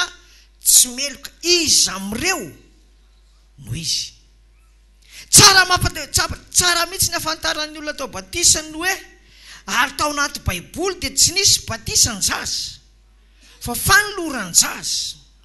Fa raha mibatisa ny resahana tamin'ny andron'ny Baiboly tamin'ny testamenta vaovao dia olon-dehibe mibebaka sy nampianarina no atao batisa ny rano raha joboka any. Petera nanao an'izany Cornelio kapiteny Romanina niseho teo aminy ka nilaza hoe fa vita batisa kanareo dia tsy ozy dia natao batisany najoboka anaty rano dia nandray fanamasina iza inona amin'ireo batisa karazany samy hafa ireo no tamin'ny potra voalohany tamin'i Jesosy ary iza no marina amin'ireo batisa ireo ohatra hoe ny valin'izay dia hoe ny antony dia lasa rehefa nandroso ny avy any amin'i Jesosy nakaty dia nanomboka ny safotofoto ny fampianarana nanomboka nanina hoe safotofoto dia lasa mipotra ny fampianarana samy hafa tsy inona akory zany fa ny aviany fampianarany diso dia avy amin'ny devoly ihany avy amin'izy hoe avy amin'ny devoly azontsika lazaina mihitsy hoe vao nanomboka mihitsy eny nolazain'ny tompo hoe tao asaidena dia nisy any Adama sy Eva dia nomenina fahefana Adama sy Eva hanapaka an'ireo rehetrarehetra eo afa-tsy tia anankiray ty ihany tsy azonareo hanina fa sy an'izay anjakanareo hatrany amin'ny harena ambanin'ny akibon'ny tany fa ty ihany tsy azo hanina dia niditra ny devoly nitondra fampianarana hoe anky hay ty tsy azo hanina fa zao lazain'ny tompony eny tsy nolazainy taminareo fa raha mihinana ninareo dia lasa oatra anazy dia ninanareo dia tonga dia nahazo toerana le menarana izay devoly miseho amin'ny endrika menarana dia iny ihany taty aoriana reny fahefana hafa avy amin'ny devoly reny ihany no mitondra karazana fampianarana mitovitovy amin'ny tena izy manina hoe ohatra ny sabata dia andro fafito amin'ny herinandro inona hoe le sabata andro fafito amin'ny herinandro miala inona zany ny kotin'izay raha fafito izy koty io kely efa sao dia tsy tadidiko voalohany faharoa fahatelo fahaefatra fahadimy fahaenina fahafito inona hoe le sabata le sabotsy andro fafiry dia jerena indray mipotra ny alahady dia lasa nanitsakitsaka n'le sabata le alahady dia natao hoe le alahady koa dia andro fafito inona le alahady lasa andro fafito koty nge miverina koty miverina lahady andro fafiry fafito midina sabotsy fafiry fadimy fahaefatra fahatelo faharoa voalohany ka andro fafito ny alahady sa tsy andro fafito iza amin'izay zany ny eken'Andriamanitra le batisa sitrika ve sa le batisa mitete le andro fafito sabotsy sabata sa le andro fafito alahady fa eo amin'ny tontolo ny fivavahana kristianina ireo ny ray amin'ireo diso ny ray amin'ireo sandoka ny ray amin'ireo no entina mahanana lalitra ny olona ny zavatra hita nefa ny rahalam-pitendry klavia dia zao any amin'le mpanaraka andro fafito alahady ohatra ny tsy dia mahay baiboly ny akabeazan'ny olona marina sa diso marina efa tranainy amin'le fiangonana ka mamaky ny toriteny pastera ka sendra hoe titosy ny jerena dia fa ozy ny olona hoe fangamisenzany aho ty efa voavaky efa vita efa mivadika any amin'ny Ezekela ny toritenin'ny pastera mbola maninona ihany ny akabeazan'ny olona mpiangonana mbola mitady amin'ny titosy satria avadika aloha le izy ohatra zao ina moa izy tory ty titosy inona titosy aonafa nohatra n'izany tena kosa tenakiray dia vitsity iny dia jerena le fizahana ina moa izy teo fizahana takelaka any amin'ny Genesis izy mijery an'le fizaha takelaka tanititra fa tsy isy n'izany titosy zany ty titosy anankiray ao amin'ilay testamenta vaovao zany fa tsy any amin'ny testamenta titosy anankiray zanga mahalala fa izy ny tsy nampalala azy izy ve ny tsy te halala sa ny pastera ny tsy nampalala azy pastera ny tsy hampalala azy andeha ary ho jerentsika le tenin'Andriamanitra efa aviaiza ny sinon'ireo zavatra mitovitovy batisa samy batononona fa ny ray zazakely ray olon-dehibe aviaiza io zavatra io vakitsika ny tenin'Andriamanitra ao amin'ny Timoty voalohany Timoty voalohany toko faefatra rehefa hitanao zany Timoty voalohany toko 4 zany raha lasana vavy-malala dia vakitsika ny andininy voalohany. Misy soramandro ao manao hoe ny amin'ny amorona ny sasany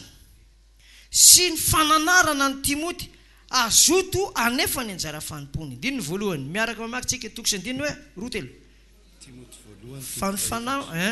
fanofana milaza marina fa amin'ny andro aoriana dia hemotra amin'ny finoana ny sasany manaiky fanamamitaka sy fampianarany demony. Oka voavaly zany fa amin'ny andro farany dia isy fampianarany demony. Le fampianarany demony io misy anarany Jesosy, misy andro fitsarana, misy pasika, misy voaloham-bolana, misy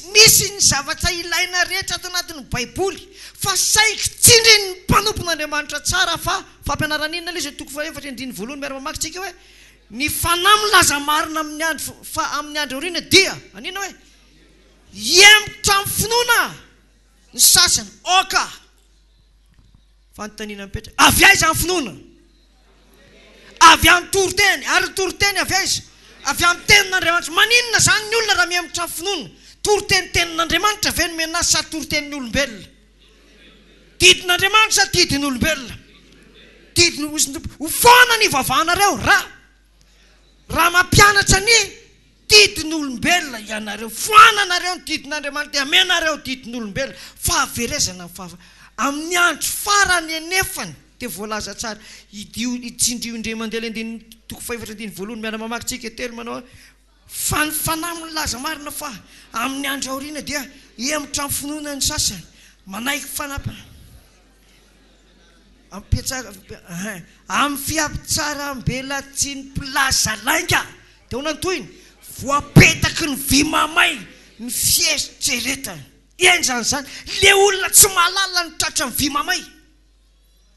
fa le mpampianatra manova ny endriny amin'ny fiatsaram-bela tsy ohatra ny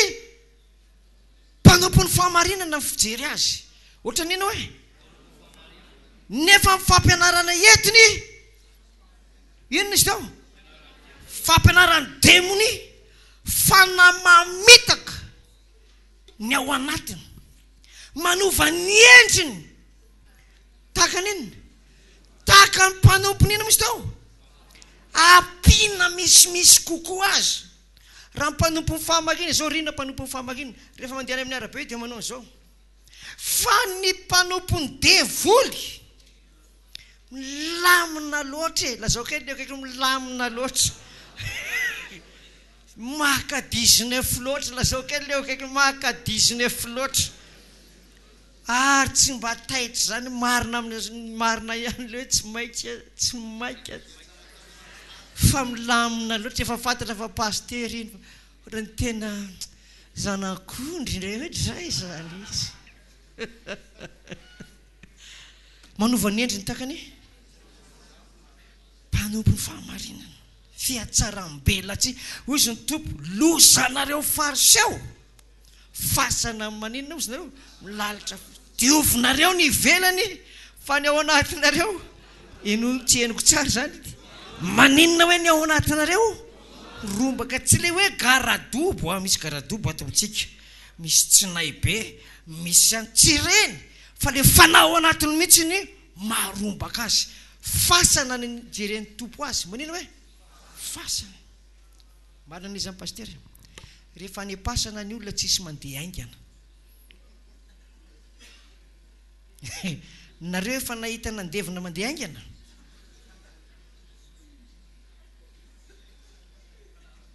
azonareo le teny Jesosy jala zany tsy mba mandeha aingana tsy miteny aingana tsy mananona aingana fa marina mihitsy le izy hoe rehefa mandeha mandevina ny olona ka any amin'ny simetera dia samy mandeha moramora dia ao am-piangonandry zareo koa mandeha moramora na miteny ary izy ny tompo dia avy any Galilea ary Galilea dia avy amin'ny hoe Lilia tena Senaga raisina miteny grika ny Galilea dia ohatrany hoe anahirana anareo ka tsy ho lazaiko fa sarotra be le izy satria Galily. Avy reny indray mandeha le Timoty ahoana no matarana azy indray mandeha tiako sandininy roa telo Timoty volony mafimafy amin'ny vehivavy fa tsy henoko mihitsy misy soramandry aho manao hoe ny amin'ny emorany sasany sy ny fananarany Timoty diny voalohany ary toko efatra ny voalohany roa telo fa ny fanahy milaza marina fa amin'ny andro aoriana dia hiaimitra amin'ny finoana ny sasany manaiky fanahy mamitaka amin'ny fiatsaram-belatsy ny plaza lainga ka voapetaky ny vy mamay ny fieritreretana izay mandraratsy any ambady nana mampifady anina izay ataon'Andriamanitra ho an'ny izay mino sady mahalala marina mba ho raisina amin'ny fisaorana oka eto zany le toetra ny poiran'ilay fampianarany diso dia voalaza tsara mihitsy fa fanahy mamitaka no mitondra azy ina hoe fanahy mamitaka oka trakitsika zao natao hoe fanahy traka doly ny olona zany voateraka dia misy fanahy ao anaminy le zazamena vava ateraky n'le vehivavy reny dia efa misy fanahy iny dia rehefa melehibe izy dia mitombo tahaka ny fitombon'ny sainy io fanahy io fanahy io dia manana fahefana manokana mihoatra noho ny sainy io ohatra manofo ny zazakely mena vava mahita angatra dia izy le mihika be reny amin'ny alina angatra iny mahita angatra ny fanahyn'le zaza mazava sy mazava inona no ataony gasy rehefa manao izay ny zanany tapahany volo dia dorany satria fantatry le mamany fa maninona io zaza io tsindrin'ny mpamosavy ny gasy tsy mba manary volo zany fa ataony eo foana satria fantany fa lalana andalovan'ny angatra foana na mpamosavy ny trano zareo nefa manao an'ity daholo dia mieritreritra hiaro tena amin'ilay mpamosavy sy le skidy hiaro tena amin'ny loza dia nefa izy tsy maintsy mitazona ny reny ndrao tonga mpiskidy mandefa skidy dia ny azy foana ny vody ny ankizy ao aminy no lasibatra dia zay mahatonga ny gasy tazona volo le ankizy kely zany tratran'ilay iny mosy tao le fanahy zany voakapiteny le ankizy kely simoany zany le mitomany be tsindriny le devoly dia le fanahy ao anatiny mitady an'ilay ialan'le izy dia raha any amin'ny fomba gasy dia apiretina ny volo dia miresaka amin'ilay ny andany tenisany mandeha za makatitso ny tenisany fa raha ty amintsika zany tratsa zany fo zany le mamany hoe ary manino ty zazy ty hoe tonga teo hoe mianarany Jesosy dia miala iny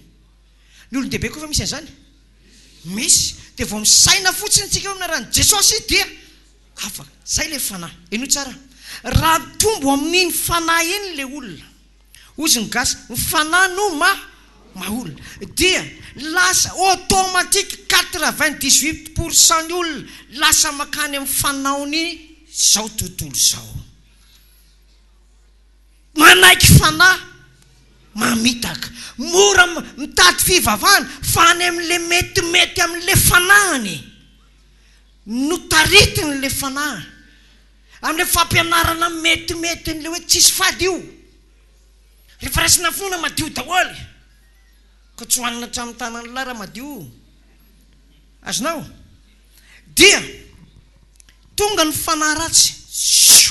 le fanahy mamitaka inona na volazan'ny baiboly teo fanahy mamitaka ino tsara ty aka saritsika ty olona ty voninkazo ty misy fanahy ao aminy manana fanahy d'origine izy dia mivavaka izy fivavahana tiany ty dia le tsy manaraka ny fomba an'Andriamanitra fa any amin'le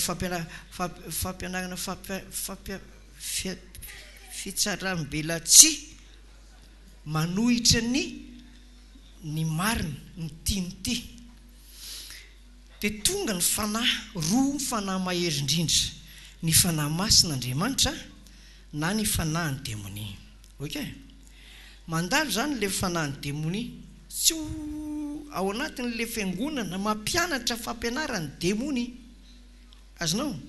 dia mipetraka amin'le olona dia mahazo aina le olona halleloia tsisy ohatr' izany teraiko Jesosy fa avy eo izy iny fanahy mipetraka iny manamafy an'le fampianarany diso manamafy an'le fampianarana ny demony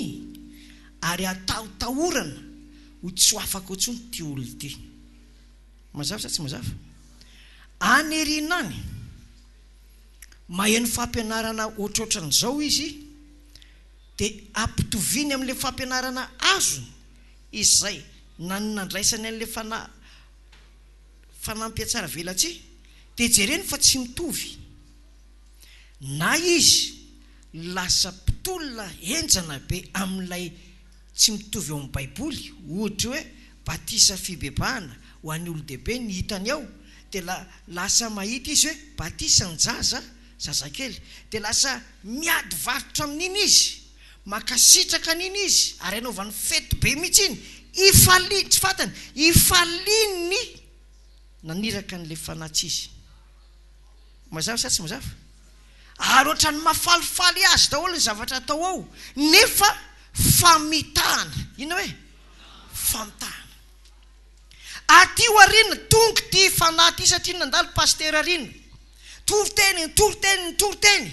dia lasa mihainao pastera arina ao amin'ny radio izy satria mandalo foa ny pastera arina dia mitoriteny pastera arina bepa ianao dia hoe sorona zay tsy namboleny tanany Jehovah dia manontany teny izy hoe fa inona amiko ary nolazain'ny pastera arina hoe esorona zay tsy namboleny tanany Jehovah angamba ny voloko angamba ny lokomenako angamba ny minizipiko angamba ny vadiko angamba ny zanako sy ny sisa dia mibebaka izy ary izy ny vady ny zanany tonga taty dia hozy pastera ina androany ianao dia tiany tokony an'olo tena ho an'i Jesosy dia hoe sorony tompo zay tsy namboleny ny tanany dia nan'olo teny ianao dia nisy zavatra ny ala dia ozy ohatra falifaly be dia ozy pastera iny ho anareo zay tonga eto ka resy lahatra dia misy tenin'ny tompo tonga amiko ametra tanana aminareo dia mametra tanana pastera rina dia miala definitiva ity mazava sa tsy mazava miala zay tsy namboleniny ity le d'origine ity mipetraka fa memadio memanina hoe dia tonga ny fanolora-tena ny batisa dia tonga le fanahy vaovao za ozy izy ny tompo hanome anareo ino misy teo fanahy fo vaovao sy fanahy vaovao mba handehananareo araka ny teniko sy ny didiko dia ity fanahy vaovao ity miaraka amin'le fanahy tamin'ny d'origine dia lasa makasitraka didin'Andriamanitra lasa makasitraka fahasoavan'Andriamanitra mandeha ny fotoana dia milatsaka ny fanahy masina dia mifandray amin'ity fanahy vaovao ty an'le olona ity ohatrany hoe ataoko ohatr'izao dia ity fanahy vaovao ty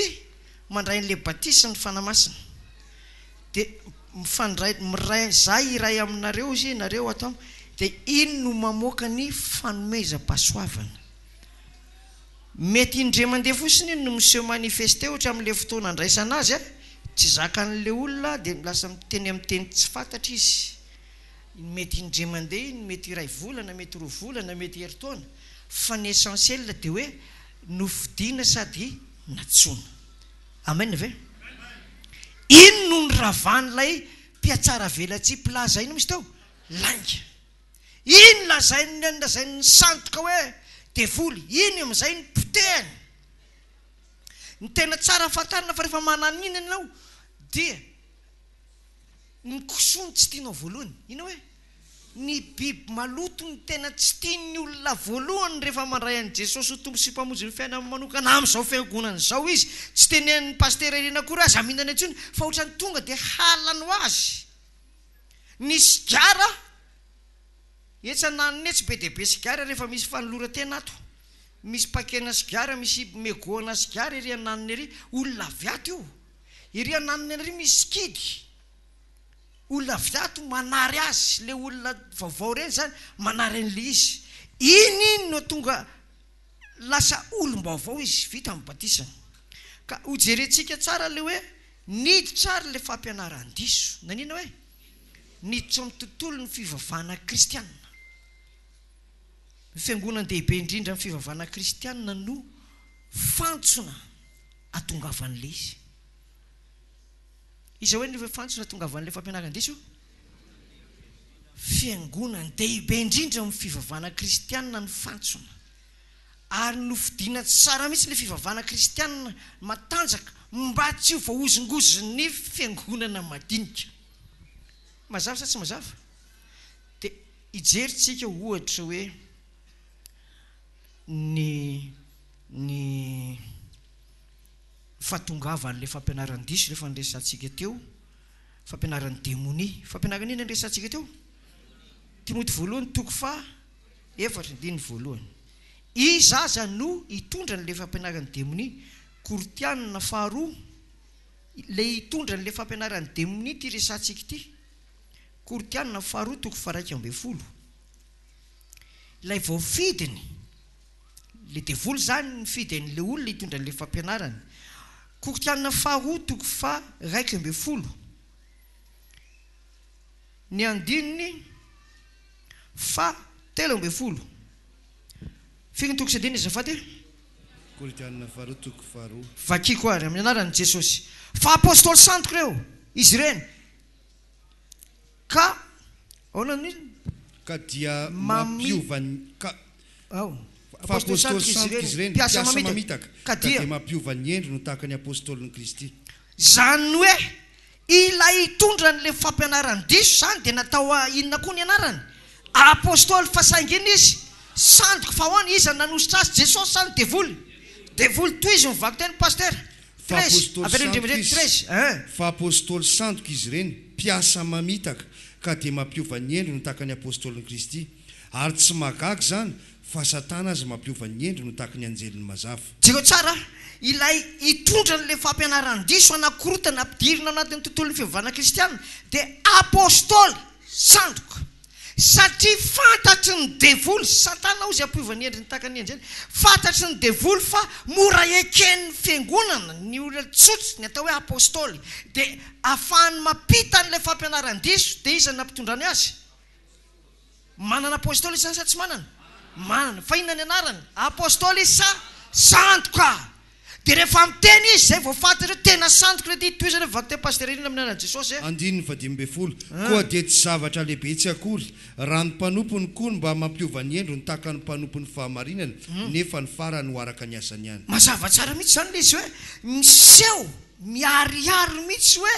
tsy dia zavatra lehibe tsy akory raha ny mpanompony koa mba manovany endriny ho tahaka ny mpanompony fahamarinana. Zany hoe misy tovizana be zany ny mpanompony fahamarinana sy ny mpanompony tsy fahamarinana. Misy tovizana mpanompony Andriamanitra sy mpanompony devoly na ny anarana ary tovizana samy apôstôly. Fa le fampianarana no amantarana azy hoe ty sandoka,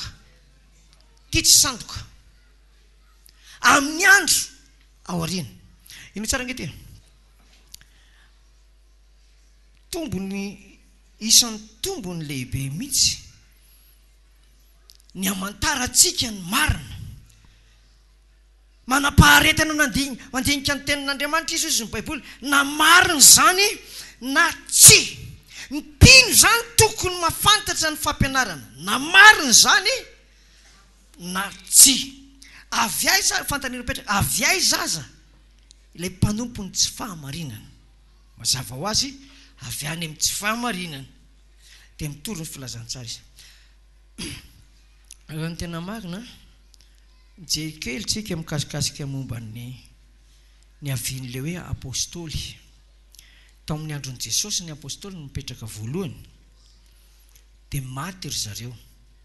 Ino tsara ko? Rehefa maty ry zareo nisy ny vonoana. Nahantona ny sasany dorana. Ny apôstôly sy ny olona niaraka taminy. Ny fahefana tamin'izany rahalahy izy moa sy teo fa sy tadidiko. Ianao? Jean. Tamin'izany dia ny fiangonana ny fanjakana Romanina no mpanjana tany teto ambony tany, zany hoe matanjaka indrindra fa amin'ny Eropa sy Asie Mineura sy mipaika tia Palestina sy Egypta. Romanina, Sezara, Kaisara ozy izy eo anatin'ny Baiboly. Kaisara no amperorana zareo zany lehiben'ilay izy.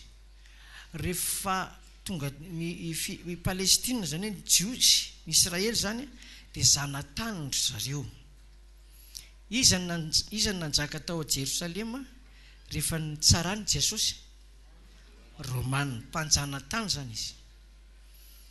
Dia rehefa nanontany Kaisara hoe ahoana ty Jesosy nareo ty? Dia atolory omboy eo amin'ny hazo fijaliana. Dia omboko amin'ny hazo fijaliana ve? Ie, hoy izy ny Jiosy. Dia natao tao amin'ny lamosiny Jesosy ilay izy, ndany aloha mankalvaria fa miandry anao any Jiosy. Fa ny Romanina ny tena exécuteur, nanatanteraka, nametraka an'ilay satroka ina misy teo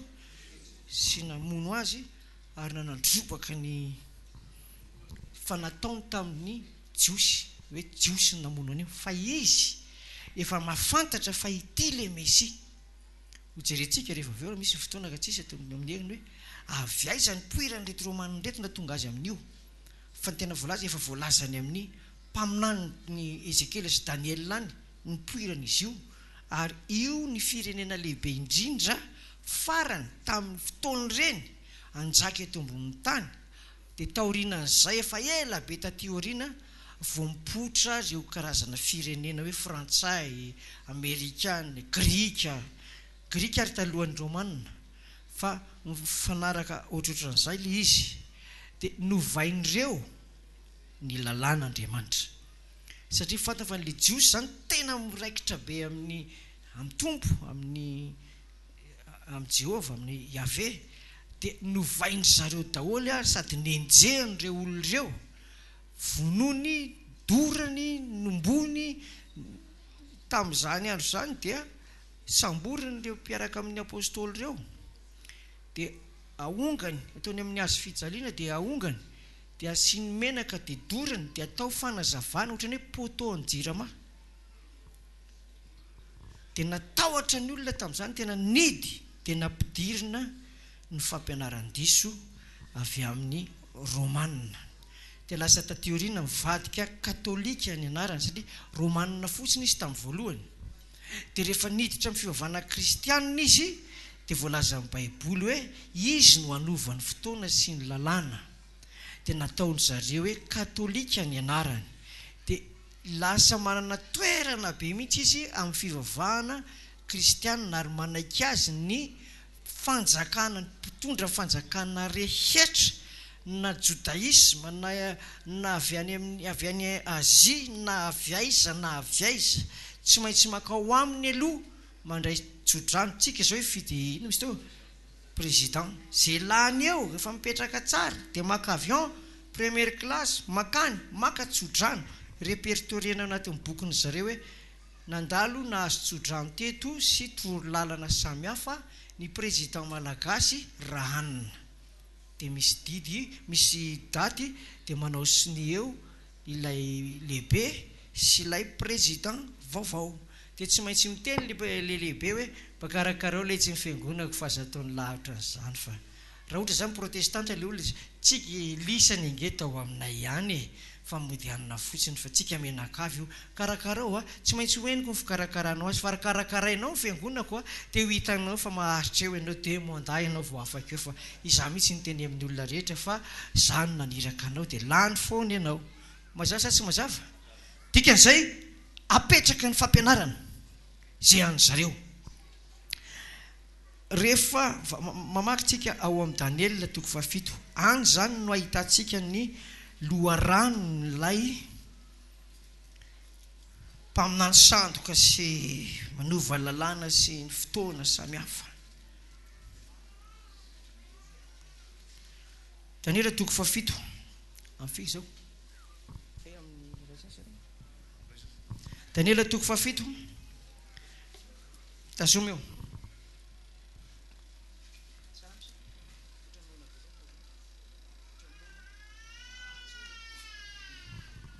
Ina zay kitao pasteur?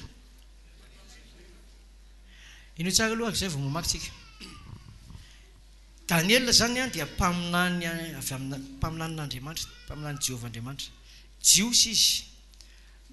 babo tany Babilôna ry zareo tamin'ny fotoanan'io faminaniana voakan'io. Jiosy zany dia matetika ohatrany hoe baboin'ny olona foana izy. Babo tany Ezipta, babo tany Daniel, tany Babilôna sy ny sisa. Manan-tsaina be mantsy ry zareo reo ary atahotahoran'ny firenena na tamin'izany na tamin'izao, hatramin'izao aza mbola manana maizy azy izy. Ary zareo mieritreritra mandrakity ny androany, mieritreritra izy fa izy ny tena ankohona ny ave, fa tsy antsony le izy fa ny olona mino an' Jesosy ka nateraka ny rano sy ny fanahy no ankohona ny Yahvé izy ny katolika, Yahvé izy ny Jiosy, ray ihany zany na hoe Jehova ray ihany zany.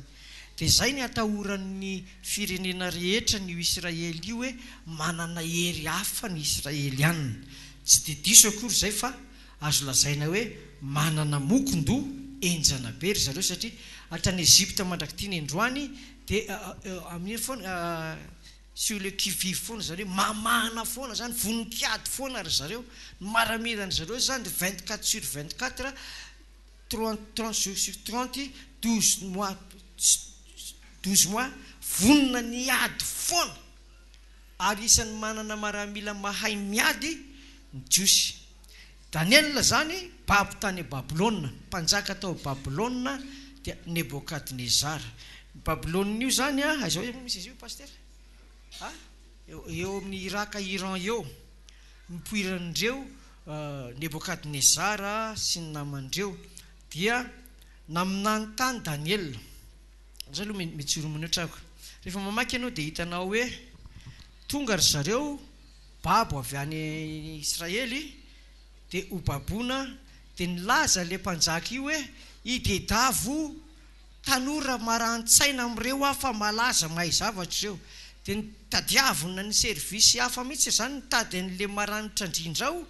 Dia Daniel voafidy dia izy anakay Sadraka, Mesaka sy Abednego, tena intelligent sady mahay mahafinaritra. Dia ohatrany hoe atao hoe nampidirina amin'ny université dia nomena bourse dia nikarakaraina manokana. Dia tao anatin'izay fahalalana zay no vangin'ny tompo izy dia lasa maminany. Dia miaino faminaniny ny mpanjaka Nebokadnezara. Mora tamin'ny mpanjaka zany nanaiky ny zalareo no ny avantageny misy an'ity izy. Raha mpino zany manana avantage hoe mahay baiboly sady misy an'ity dia tiany olona. Azonareo? Dia lanin'ny mpanjaka le izy rehefa manofy Daniel raha mahita fahitana dia makany mpanjaka hoe tsara antitra ianao ry mpanjaka, nahita fahitana momba anao ianao dia ohatran'ity hazo ity, dia hitako hoe nisy nanapaka le azy dia nidarabaka dia miparitaka daholo ny teo aminy, na ny vonona ny vorona, tsy hita navanavana. Dia veta teo aoriana dia nitsangana indray le azy, ianao io zao nataonao, zao nataonao. Dia resy lahatra mihitsy le mpanjaka dia tanteraka tamin'ny mpanjaka le zavatra ireo. Dia lasa rehefa miteny faminaniana foana sy fampianarana Daniel sy Sadraka sy Mesaka sy Abednego dia tratrany contrainte izy, satria nasainy mpanjaka hoe tsy mahazo mivavaka amin'ny tandrifin'ny firenenareo tsony ianareo, fa raha mbola tratran'izany dia alatsaka anatin'ny lavaky ny liona. Dia tsy nety Daniel fa nisokafany foana izy raky ny amin'ny 5 anga le varavarakely zay, dia mivavaka izy ka tratrambody omby dia nalefa tany anatin'ny lavaky ny liona. Dia le liona tao tsy nanaikitra azy fa natory, dia gaga le mpanjaka. Dia namoaka lalàna indray koa izy dia tratra nandika an'izay koa Sadraka sy Mesaka sy Abednego, dia natsipy tao anatin'ny farimy rehetra afo nefa tsy may. Dia nanaika an'io zany mpanjaka Nebokadnezara. Andao ary ho jerentsika fa niainga avy any amin'ny Daniel, babo mpaminany sady babo tany an'ny Nebokadnezara, ny tontolo ny zavatra hitranga mandra-pahatongatsika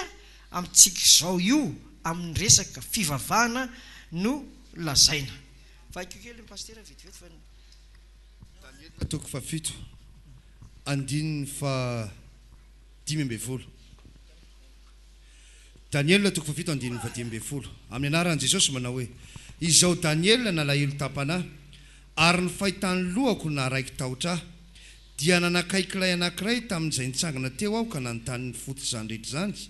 dia nambarany tamiko ka nampahafantariny ihany ny hevitry ny zavatra. Ireo biby lehibe efatra ireo dia mpanjaka efatra izay hitsangana avy amin'ny tany. Nefa ny olo-masiny avy indrindra no azo ny fanjakana, ary anana ny fanjakana mandrakizay alao valo. Dia naniry ahalala izay fototra marina ny amin'ny faefatra aho, dia ilay biby hafa noho izy rehetra, sady matsiravina indrindra izay manana ny vy sy hovarahana sady ninana sy nanotaota, ary ny sisa tsy laniny dia nososen'ny tongony. 12. Ary ny amin'ny tandroka folo teo andohany sy ny anankiray koa izay nipoitra, nisy 3 potraka teo anoloany, dia ilay tandroka nanana maso sy vava izay miteny zavatra amin'ny eo ampapany, ary ny fijery azy dia lehibe noho ny namany. Mbola nijery any aho, ary izany tandroka izany nanoto ny olona masina ka naharesy azy ambara-piavy ny fahagola ka nomena rary ny olo-masina avy indrindra, ary tonga ny fotoana azahoany olo-masina ny fanjakana. Izao no nolazainy ilay faefatra amin'ny biby dia fanjakana faefatra ety ambonin'ny tany, izay ho hafa noho ny fanjakana rehetra sady andravan'ny tany rehetra, ary hanososy hanorotoro azy. Ary ny tandroka folo dia mpanjaka folo izay hitsangana avy amin'ny fanjakana izany, ary isy iray koa hitsangana manaraka azy, hafa noho ny voalohany izy, ary andresy mpanjaka 3. Ary teny hanohatra ny avo indrindra izy sy hampahory ny olo-maso ny avo indrindra, ary tady hanova fotoana sy lalàna, ary atolotra eny an-tanany ireo mara-patapitra ny fetrandro ray sy ny fetrandro roa, ary ny atsasaky ny fetrandro. Eto zany tsika dia nahita n'ilay faminaniana izay tena azo lazaina hoe goavana be ilay izy satria faminaniana mipaika aty amin'ny androntsika. Goavana be ilay izy satria faminaniana milaza amin'ny fanjakana ifandimby mandritry ny vanim-potoana maro. Goavana ilay izy satria misy tonga trany amin'ny fivavahana ilay faminaniana, sady hoe hamono ny olony avo indrindra izy. Ary goavana ilay izy satria maminany Daniel fa io biby io le faefatra ka le mivoaka avy eo amin'le faefatra dia anova ny fotoana sy ny ino moa izy teo ny lalàna ivavahana tamin'izany anefa n'le faminaniana milaza hoe ity fanjakana faefatra ity sy le tandroka mivoaka avy eo amin'ny tandroka egalina olona, biby egalina fanjakana, dia avy eo amin'ny fanjakana faefatra biby matsiravina tsisy tahaka izany izy dia nisy anankiray mipotra.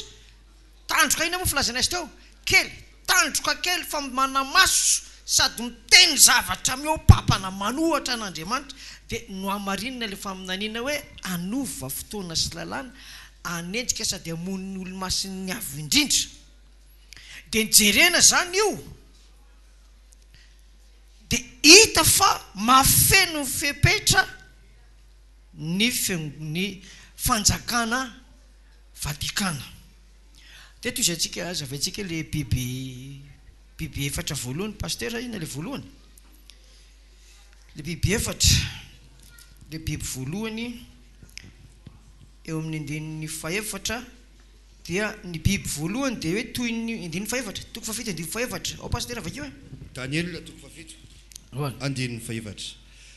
Ny voalohany dia toy ny liona ary nanana elatry ny voromahery. Nijery eo ambara-panongotra ny elany, ary nitsangana avy tamin'ny tany izy ka nijoro tamin'ny tongony roa toy ny fijoron'ny olona, sady natao manana fon'olombelona izy. Io zany a dia fanjakana le nisy an'ny Nebukadnezara, le misy an'ny Daniel tamin'ny fotoanany.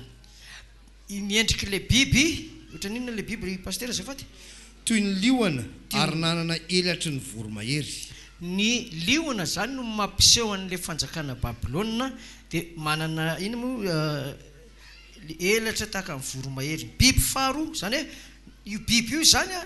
première puissance mondiale tamin'ny fotoana, zany hoe nanjaka tamin'ny firenena rehetra izy, ohatrany hoe andeha ataontsika hoe mitovitovy anga hoe tamin'ny Frantsay nanjaka teto amin'ny Afrika sy ny manodidina, na hoe ny Amerikanina manjaka tsy refesy mandidy ny fanjakana, ity fanjakana hitan'ny Daniel amin'ny fahitana sy ny nofo ity. Biby faharoa tsika zao zao andininy fadimy. Biby faharoa ao anatin'le fahitany ny mpaminany Daniel. Mamaky tsika miaraka amin'ny pasteur. Ary indro koa ny faharoa biby hafa tahaka ny bera, izay nampisondrotra ny ilatenany, sady nisy taolatehezana telo teo ambavany, dia ho anelanelan'ny nifiny, ary toy izao ny voalaza taminy, mitsangana homana nofo be. ary noho ny afaka zany iny biby faha roa tamin'ilay efatra io dia mampiseho an'ny medianina sy persiana Iran sy Irak amin'izao fotoana izao ny ray matanjatanjaka kokoa raha vakitsika tsara ny andininy fahaenina indro koa ny faharoa biby hafa tahaka ny bera izay nampisonitra ny ila-tenany sady nisy taolana tehezana telo teo ambavany anelanelan'ny nifiny ary toy izao ny voalaza tamin'ny tsangana omana nofobe io zany tateoriana hoe Iran sy Irak indininy fa enina zany tsika ary izao noho ny afaka zany dia nahita aho fa indro nisy afako toy ny léoparde zay nanana elaborona efatra teo an-damosina ary io biby io nanana loha efatra ary nomena fanapana izy eto zany a dia mampiseho an'ny le biby faefatra léoparde manana elatra firy izy teo biby fatelo biby fatelo dia grika fanjakana grika nanomboka teo zany dia efa ny fanjakana grika ohatrany hoe nitondra modernité nitondra ny modernité nanomboka sokatra ny fahalalana tamin'le Alexandre le Grand tamin'izany fotoana zany ny andininy fafito ny manomboka mipaika aty amintsika amin'ny biby faefatra Daniela toko fafito andininy fito biby faefatra amin'le fahitana noho ny afaka zany dia nahita tamin'ny fahitana tamin'ny alina aho ary indro ny faefatra biby matsiravina sady matanjaka sy mahery indrindra ary nanana ny vy lehibe izy ny inana sy nanotahoty izy ary ny sisa tsy laniny dia nososen'ny tongony ary hafa no ny biby rehetra teo alohany izy sady manana tandroka folo stop io zany ny fanjakana romanina nanao inona ny fiadiny paster vy biby matsiravina sady matanjaka sy mahery indrindra ary manana ny visy lehibe izy dia eo amin'ny andininy valotsika izao dinihako ny tandroka ka indro nisy tandroka iray kely koa nipoitra teo aminy ary nivahana teo anoloany ny tandroka telo tamin'ireo taloha ary indro manana maso toy ny mason'olona sy vava miteny zava-miopapana izy io tandroka io zany a ny mpanjaka anankiray mipoitra tao amin'ny firenena faefatra io Roma dia mipoitra le anankiray lohany anankiray dia miteny zavatra miopapa manohatra an'Andriamanitra io zany ny fivavahana nipoitra tao amin'ny faefatra io raha romanina zany le firenena dia mipoitra avy ao amin'ny romanina zany ilay fivavahana manohitra ny vakio tsara Andriamanitra toany ao dia nodinihako ny tandroka ka indro nisy tandroka iray kely koa nipoitra teo aminy ary novoahana teo amin'ny lohany io ny tandroka telo tamin'ireo taloha ary indro nanana maso toy ny mason'olona sy vava miteny zavatra mioapapana izy eo zany mipoitra le fivavahana romanina fivavahana ina hoe fa manina teo fivavahana romanina satria tamin'izay ny romanina no mpanjana tany dia le tandroka io zany mpanjaka iseho amin'io fanjakana io toy izy mivako teny paster mbola andiny fa sivitsika zao mbola nijery any eo mandra-pametraka ny seza fiandrianana ary ny fahagola no mipetraka teo ny fitafiny dia fotsy toy ny fanala ary ny volondohany toy ny volon'ondry madio ny seza fiandrianana dia lelafo ary ny kodiany dia afo mirehitra ho ny afo no nivoaka sy nandeha avy teo anatrehany arivoarivo no nanompo azy ary alinalina no nitsangana teo anatrehany nipetraka ny mpitsara ary no velarina ny boky oka eno tsara trakitsika ny sesy le mpanjaka ny ala avy any a Babilôna tonga ao a romanina zany mipetraka le tandroka kely miteny zavatra mamofady manohatra an'Andriamanitra dia vao vita ny fisehoan'ilay tandroka dia nisokatra ny lanitra dia Andriamanitra mipetraka koa ny jerena hitsara n'ilay mpanjaka ireo ka ino tsara ty eo amin'le mpanjaka faefatra sy ilay tandroka miteny zavatra miopapana no manomboka ny fitsarana any an-danitra dikan'izany le fitsarana any an-danitra dia hitsara n'ilay biby faefatra nipoiran'ilay tandroka miteny zavatra miopapana raha fiangonana zany io satria izay mihitsy no izy dia fitsarana fiangonana fitsarana ina hoe satria le firenena romanina ne mbola ao amin'izao fotoana izao. Italia tsy Italia io fa firenena romanina. Mbola misy zany ny firenena romanina fa ny anaran'ilay tandroka kely miteny zavatra papana le iny ihany ny fiantso azy. Ohatry ny hoe malagasy dia antsoina malagasy, frantsay dia antsoina amin'ny frantsay, fa tsy antsoina amin'ny anaran'le mpanjaka. Ohatra hoe De Gaulle zao ny anaran'ny mpanjaka frantsay dia tsy antsoina hoe nareo De Gauliana fa lazana hoe frantsay fa De Gaulle ny anarany. Mpanjakatsika zao ohatra hoe izy amin'ny mpanjakatsika zao Rakotovao dia tsy antsoina hoe nareo vaovao fa nareo malagasy. Dia ity zany tsy antsoina amin'le anaran'le tandroka kely, tsy antsoina amin'ny anarana Roma fa antsoina amin'ny anaran'ilay tandroka kely izay firenena lehibe anankiray. Azonareo ve ny tiako lazainy? Ny anaran'le tandroka, le firenen'le tandroka kely zany romanina, fa manana fanampina anarana izy, nom de famille romanina. Dia prénom an'le fivavahana, le prénom zany ny antsoina azy isaky ny mandeha. Izy ny anaran'le prénom, fanampina anarana ozy tsika rehefa amin'ny carte d'identité. Anarana, fanampina anarana, dia anarana, ina ny anaran'izy aloha?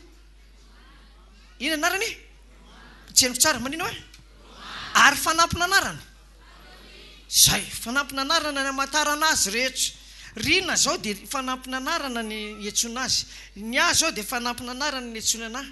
Fa le romanina le tena anaran'le firenena mbola mipetraka. Tsy Italia fa non'ilay nom de famille ary ny anaran'ny fanampina anarany. Inona tsara izy teo maninona? Inona le fanampina anarana? Katolika. Toy izy paster. Ny andinin'ny Raika ambin'ny folo. Ao ary. Dia mbola nijery ihany aho noho ny feontenin'ny papana no tenen'ilay tandroka. Eny, nijery aho ambara-pamono ny biby ka nolevonina ny tenany ary natao teo amin'ny afo mirehatra izy. Ary ny amin'ny biby sasany dia nesorina tamin'ny fanapahany, nefa no alavaina ihany ny andro iainany mandra-palan'ny andro sy ny fotoana. Makaiza hoe le biby le faefatra nidorana tamin'ny afo. Dorana tamin'ny afo, iza ny lehibe? Lay tandroka teny inona? Zava-meo papa amin'ny fitsarana farany dia efa fantatra ny didim-pitsarana. Ity zany tena fitsarana miariary ho fantatry ny olona hoe mbola tsy vita kory ny fitsarana, tonga dia mivoaka ny didim-pitsarana hoe atsipy any amin'iny misy teo afo mirehitra, any amin'ny afo mirehitra. Tsisy fanafana zany, fa nahoana aloha Andriamanitra ny adivany, fa tsy mahagaga hoe Andriamanitra ny adivany, fa ny firenena rehetra dia miady amin'ny firenena samy firenena. Fa ity zany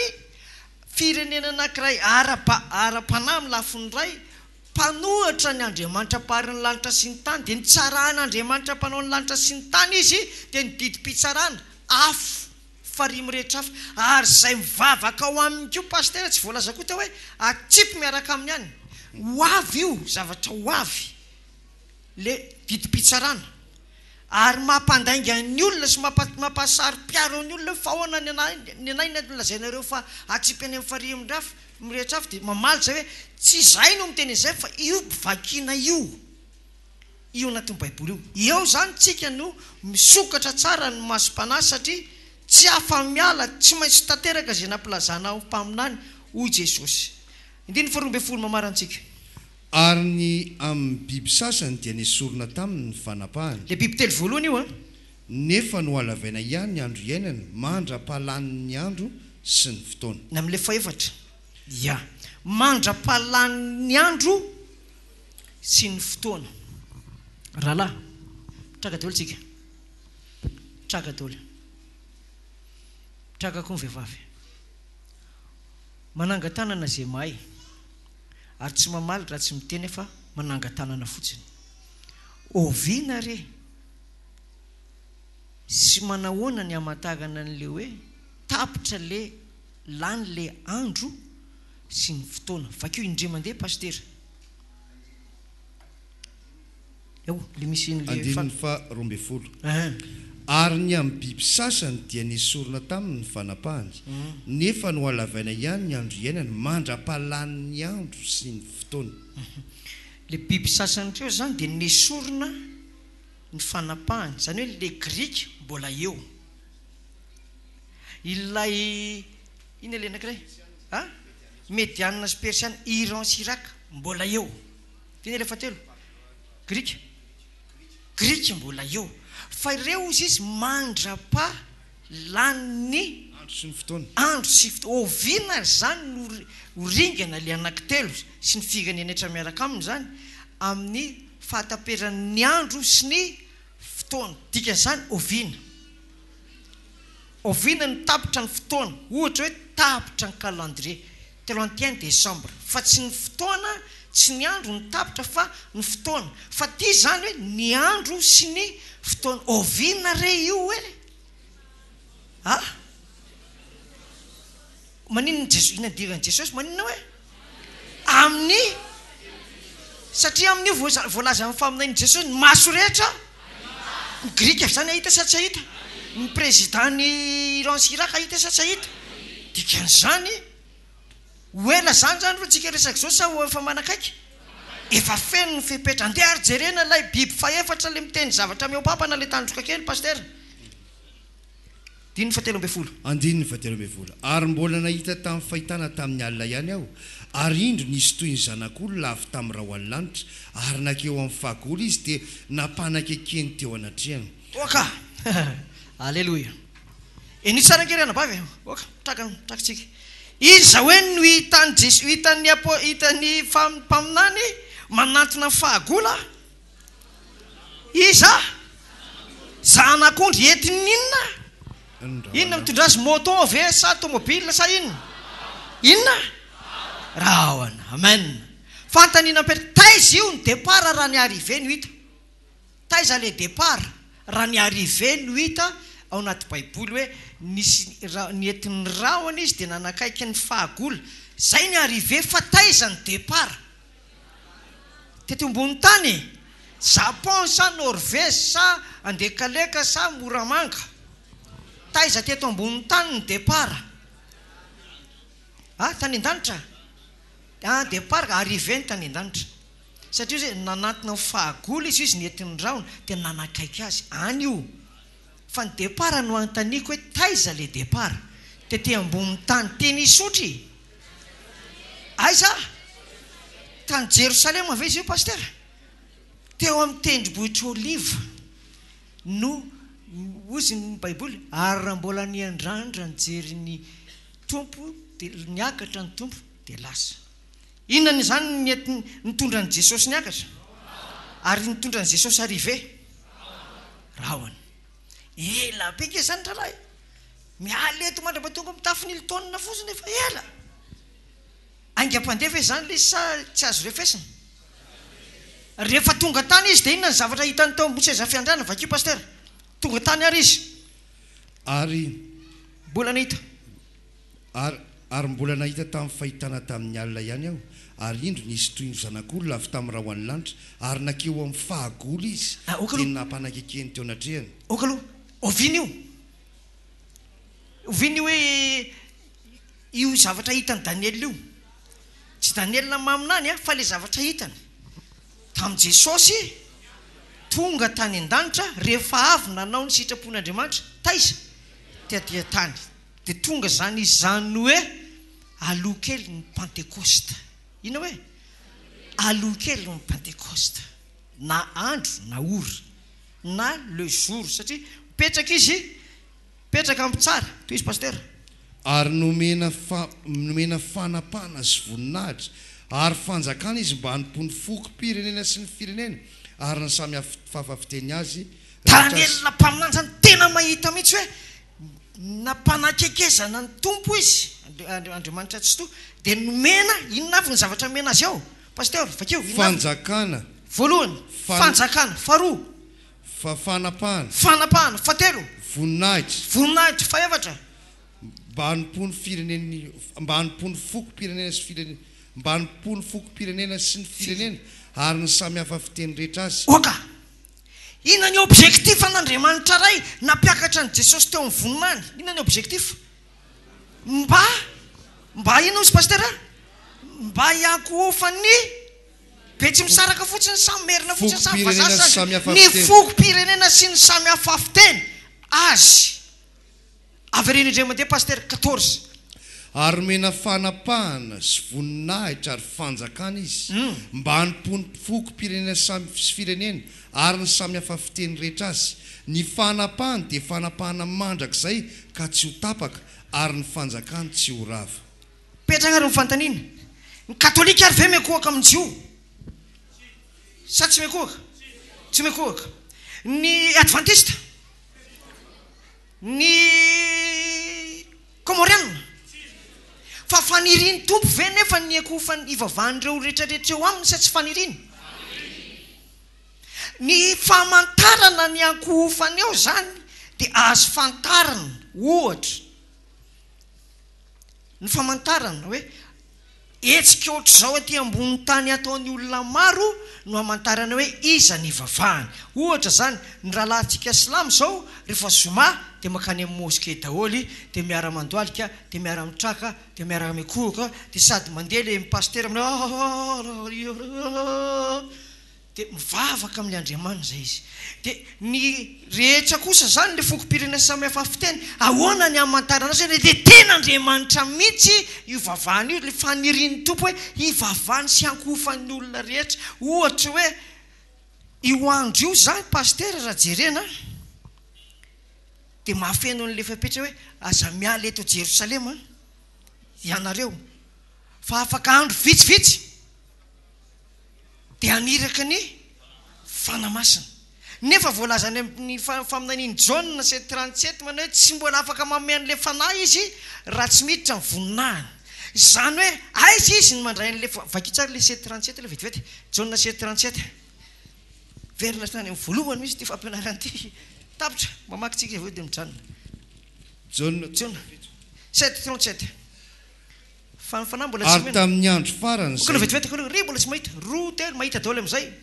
Jaona 7:7 okaloha firy le toko sy andininy 7:7 firy le toko sy andininy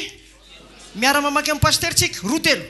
ary tamin'ny andro farany izay andro lehibe tamin'ny andro firavoravoana oka inona io andro farany amin'ny andro lehibe firavoravoana io pentecoste mamaky Jesosy sady maminany Jesosy vakeo ary dia nitsangana Jesosy ka niantsona na hoe raha misy olona mangeta eko aoka izy anatona ka isotra izay mino ahy dia isiony rano velona iboboka avy eo kibony araka ny voalazan'ny soratra masina ary ny fanahy izay efa ho ray sy mino azy no nolazainy tamin'izany fa ny fanahy tsy mbola nomeny satria Jesosy tsy mbola niditra tamin'ny voninahiny Jesosy mbola tsy naninona zany hoe rehefa tonga voninahiny izy dia inona no ataony efa napilaza ve izy hoe omena le fanamasina rehefa tonga voninahiny ary Daniel ve nahita amin'ny fahatongavany tany sa tsy nahita manantona an'izy mandeha inona zany nomeny fahagola azy rehefa tonga eo izy ny fahefana aloha voninahina io zay vao omena le fanamasina dia iza nomena azy aty mena ty telo ve zay miatsoantso eto izay ao amin'ny rafitra sy fampianarany izy tamin'izay ny apôstôly fakeny indray mandeha fakeko izy 14 7:14 zao ary nomena fanapahana 13 mbola nahita tamin'ny fahitana tamin'ny alina ihany aho ary indry misy toy ny zanak'olona avy tamin'ny raho ny lanitra nakeo amin'ny vahagola izy dia napanakekeny teo anatreny 14 ary nomena fanapahana voninahitra fanjakana izy mba toy izy amin'izay hoe anompony fokom-pirenena sy ny firenena ary ny samy hafa fiteny rehetra ny fanapahana dia fanapahana mandrakizay ka tsy ho tapaka ary ny fanjakana inona moa le condition lazainy Jesosy le hoe fanahy mbola tsy omena satria Jesosy mbola tsy niditra Daniel nefa mahita ny fahatanterahana io rehefa tonga eo izy dia omena azy ny fanjakana omena azy ny fahefana rehetra tany lanitra sy ambany ranomasina ary manaraka an'izay omena azy le afito mba ataony inona arotsiny fanafito zany arotsiny ety amin'ny tany ka zay anazy mandray azy amen ve zany hoe ny fampianarana mandeha zao resantsika zao zany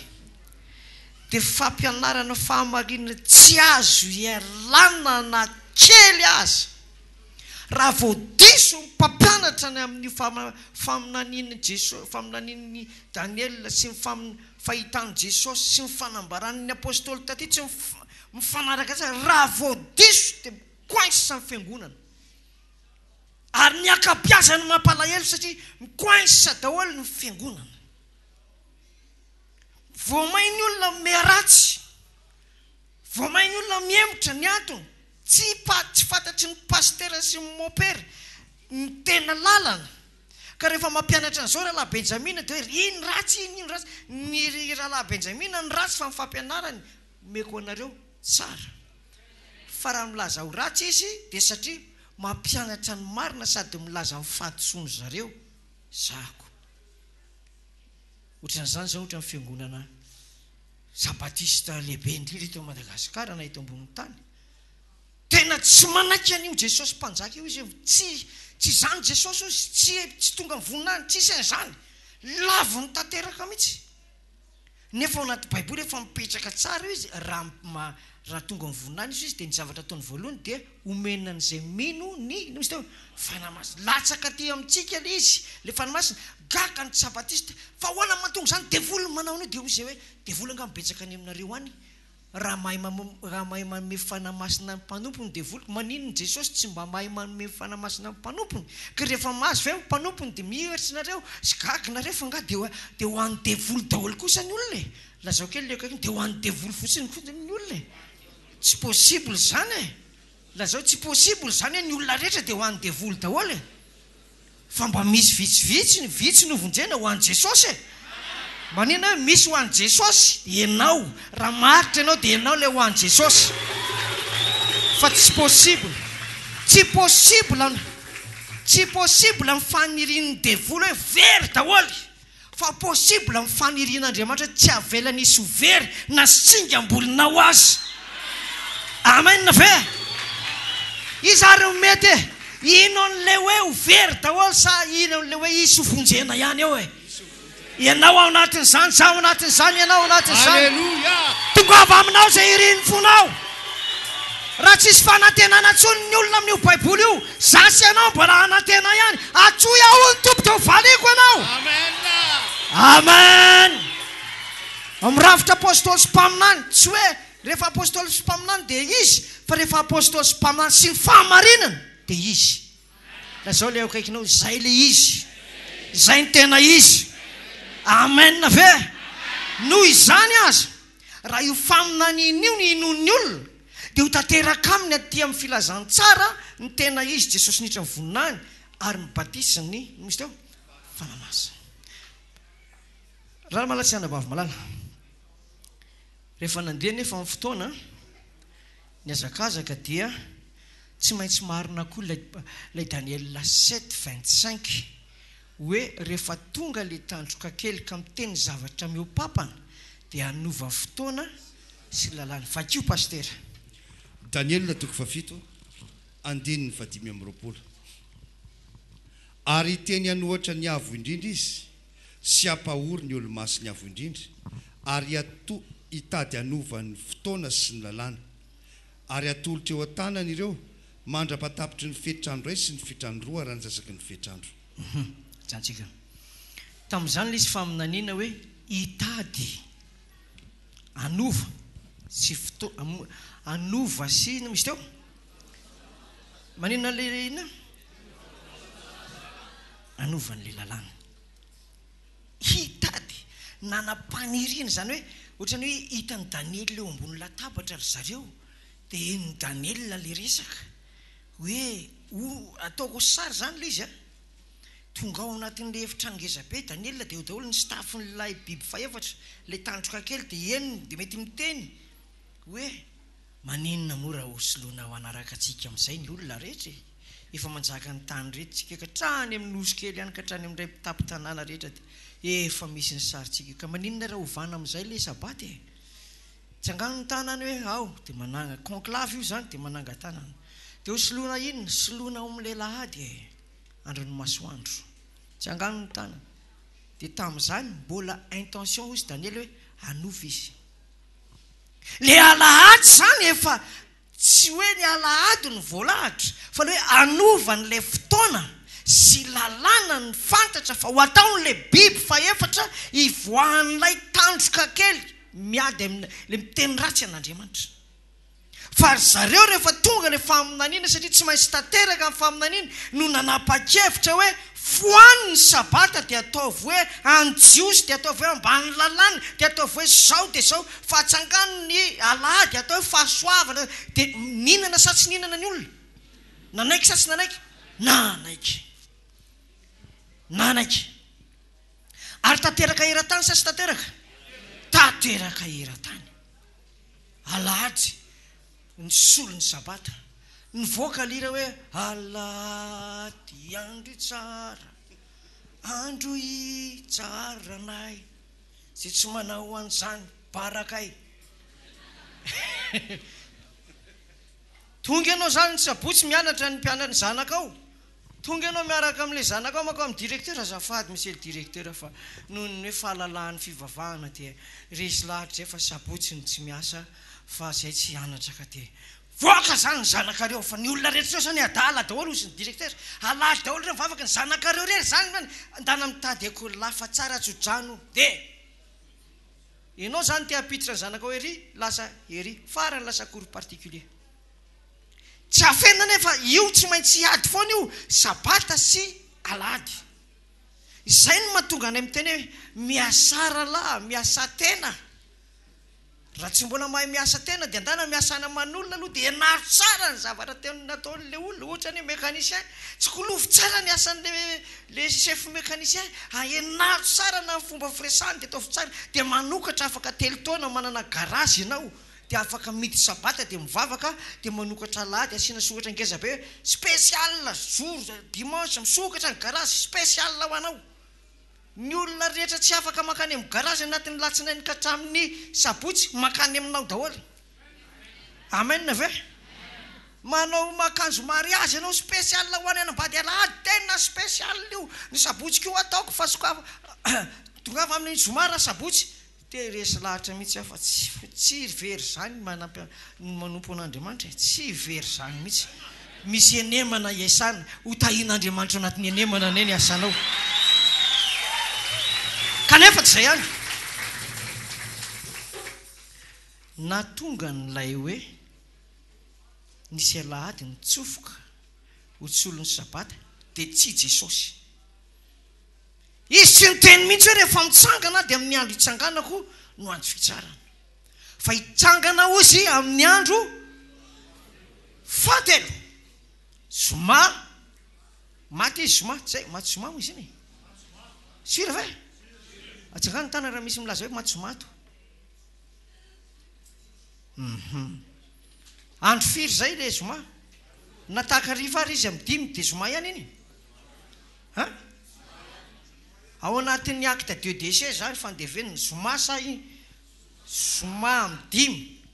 sa efa hoe fa sabotsy ihany iny zoma mbola misokatra amin'ny brao amin'ny dimy le anaovana déclaration hoe maty tamin'ny zoma tamin'ny dimy le olona teo mbola misokatra ny bureau ny fivononana sokatra nalevina inona Jesosy iny efa akaikiny tsy zay no anatin'ny baiboly eo alefaso aingana rangahy tonga dia alefaso fa akaiky ny sabata dio tsara amin'ny fasana zay amin'ny lady indray vao miverina eo tsy hoe manadio fasantsika inona ny zavatra nitranga zoma tena izy teo sabata nitsahatra ihany zareo tamin'ny andro sabata za zany resy lahatra fa tsy nandeha ny angona ry marisy namany satria maloto fa tsy nanokatra épicerie izy fa maloto apaty izy dia natory dia mety zao ny kamba resany enjany le resaka atao trano enjanakoho iny zany sady tena maty ny tompo ty sakafo tsisy hoany le mofo sokafo le biscuit eo ranga afaka mihina biscuit ve amin'ny sabata satria zareo ataontsika hoe mpivarotra izy na tsy mpivarotra izy fa izy teo pita mba mekelo vivo fa tsy navita natsaka fa tompo maty mo dia asivo biscuit koa fa amin'ny latsinainy mena fa zay tsy mamoaka volany sabata fa fady anay zany ohatra zany asa raha azonareo tsara aloha izy hoe le niova dia lasa firy zany ny andro tsarana ao anatin'ny nemana ao amin'ny fivavahana kristianina lasa firy roa ndray sabata ndray alahady ndray avy amin'Andriamanitra tompon'ny sabata ny zanak'olona tompony alahady tandroka kely ary milaza mihitsy ny tompo fa raha vao tsy mitandrina ny didiny koa didiny tompo rehatra any amin'ny farimy rehetra afo dia milaza koa bibidy tandreminy akoakoaka amin'ny andro ao fa alahady ny antsika tsy mahazo mividy tsy mahazo mivatrina raha vao tsy miditra alahady samy manao pression amin'ny olona tsy mitovy zany ny pression amin'izao fotoan'izao sy tamin'ny 30 taona lasa nanomboka ny toroteny Rala Benjamin tsy mitovy ny fahatanteran'ireo faminaniana sy fanambarana samihafa izay voalaza ao anatin'ny baiboly ray amin'izany ohatra le hoe rehefa ritra ny Union frata loza fa enina dia loza ray sisa dia tonga dia tapitra ny tantarany tany le Union frata nefa efa ritra efa vonona ny sovietika avy any Antsinanana le Union frata ritra iny dia hoe anamboarana ny lalan'ireo mpanjaka avy any Antsinanana izy zany sovietika Chine Japon Inde wakaty andrefana izao tsika izao ny teknôlôjia avy any Antsinanana daholo ny akanjonareo reny avy any Antsinanana daholo taloha avy any andrefana ny akanjony gasy mivadika avy any Antsinanana na friperie aza hafahafa amintsika ny friperie avy any Antsinanana fa ratsy ny jeans ny zareo dia mividy lafolafo friperie tsika amin'ny jeans avy any andrefana itsika izao ao anatin'ny faminaniana ina fahenina misy teo loza fahenina raha ohatra zany hitany Daniel le izy ahoana ny amantarana amin'ny mpaminany sandoka rehefa tsy tanteraka ny lazay dia mpaminany sandoka izy dia ozy ny baiboly aza matahotra azy zay ke mahatonga ny Rala Benjamin mitabataba io so nareo gaga hoe mitiako mahay vava tsy apafiry sy vava an'io zisy zana azo baiko aza matahotra azy dia apokako le izy amen ve tabatabako mihitsy le izy tsy misy fahankahalana akory amin'izany tsisy fahankahalana fa za fotsiny sa zay tsy masahany sasany masahana amen ve ary tamin'izany fotoana zany tena ty lery maninona hoe lazao kely le akaikinao ty lery satria tonga dia miakatra télé mihitsy tonga dia hoe tsy avy mifasafasa eo izy dia za izy miartena za mitifitra dia izy tsy mety tonga izy raha za zao nomenareo courage tsara dia apokako eo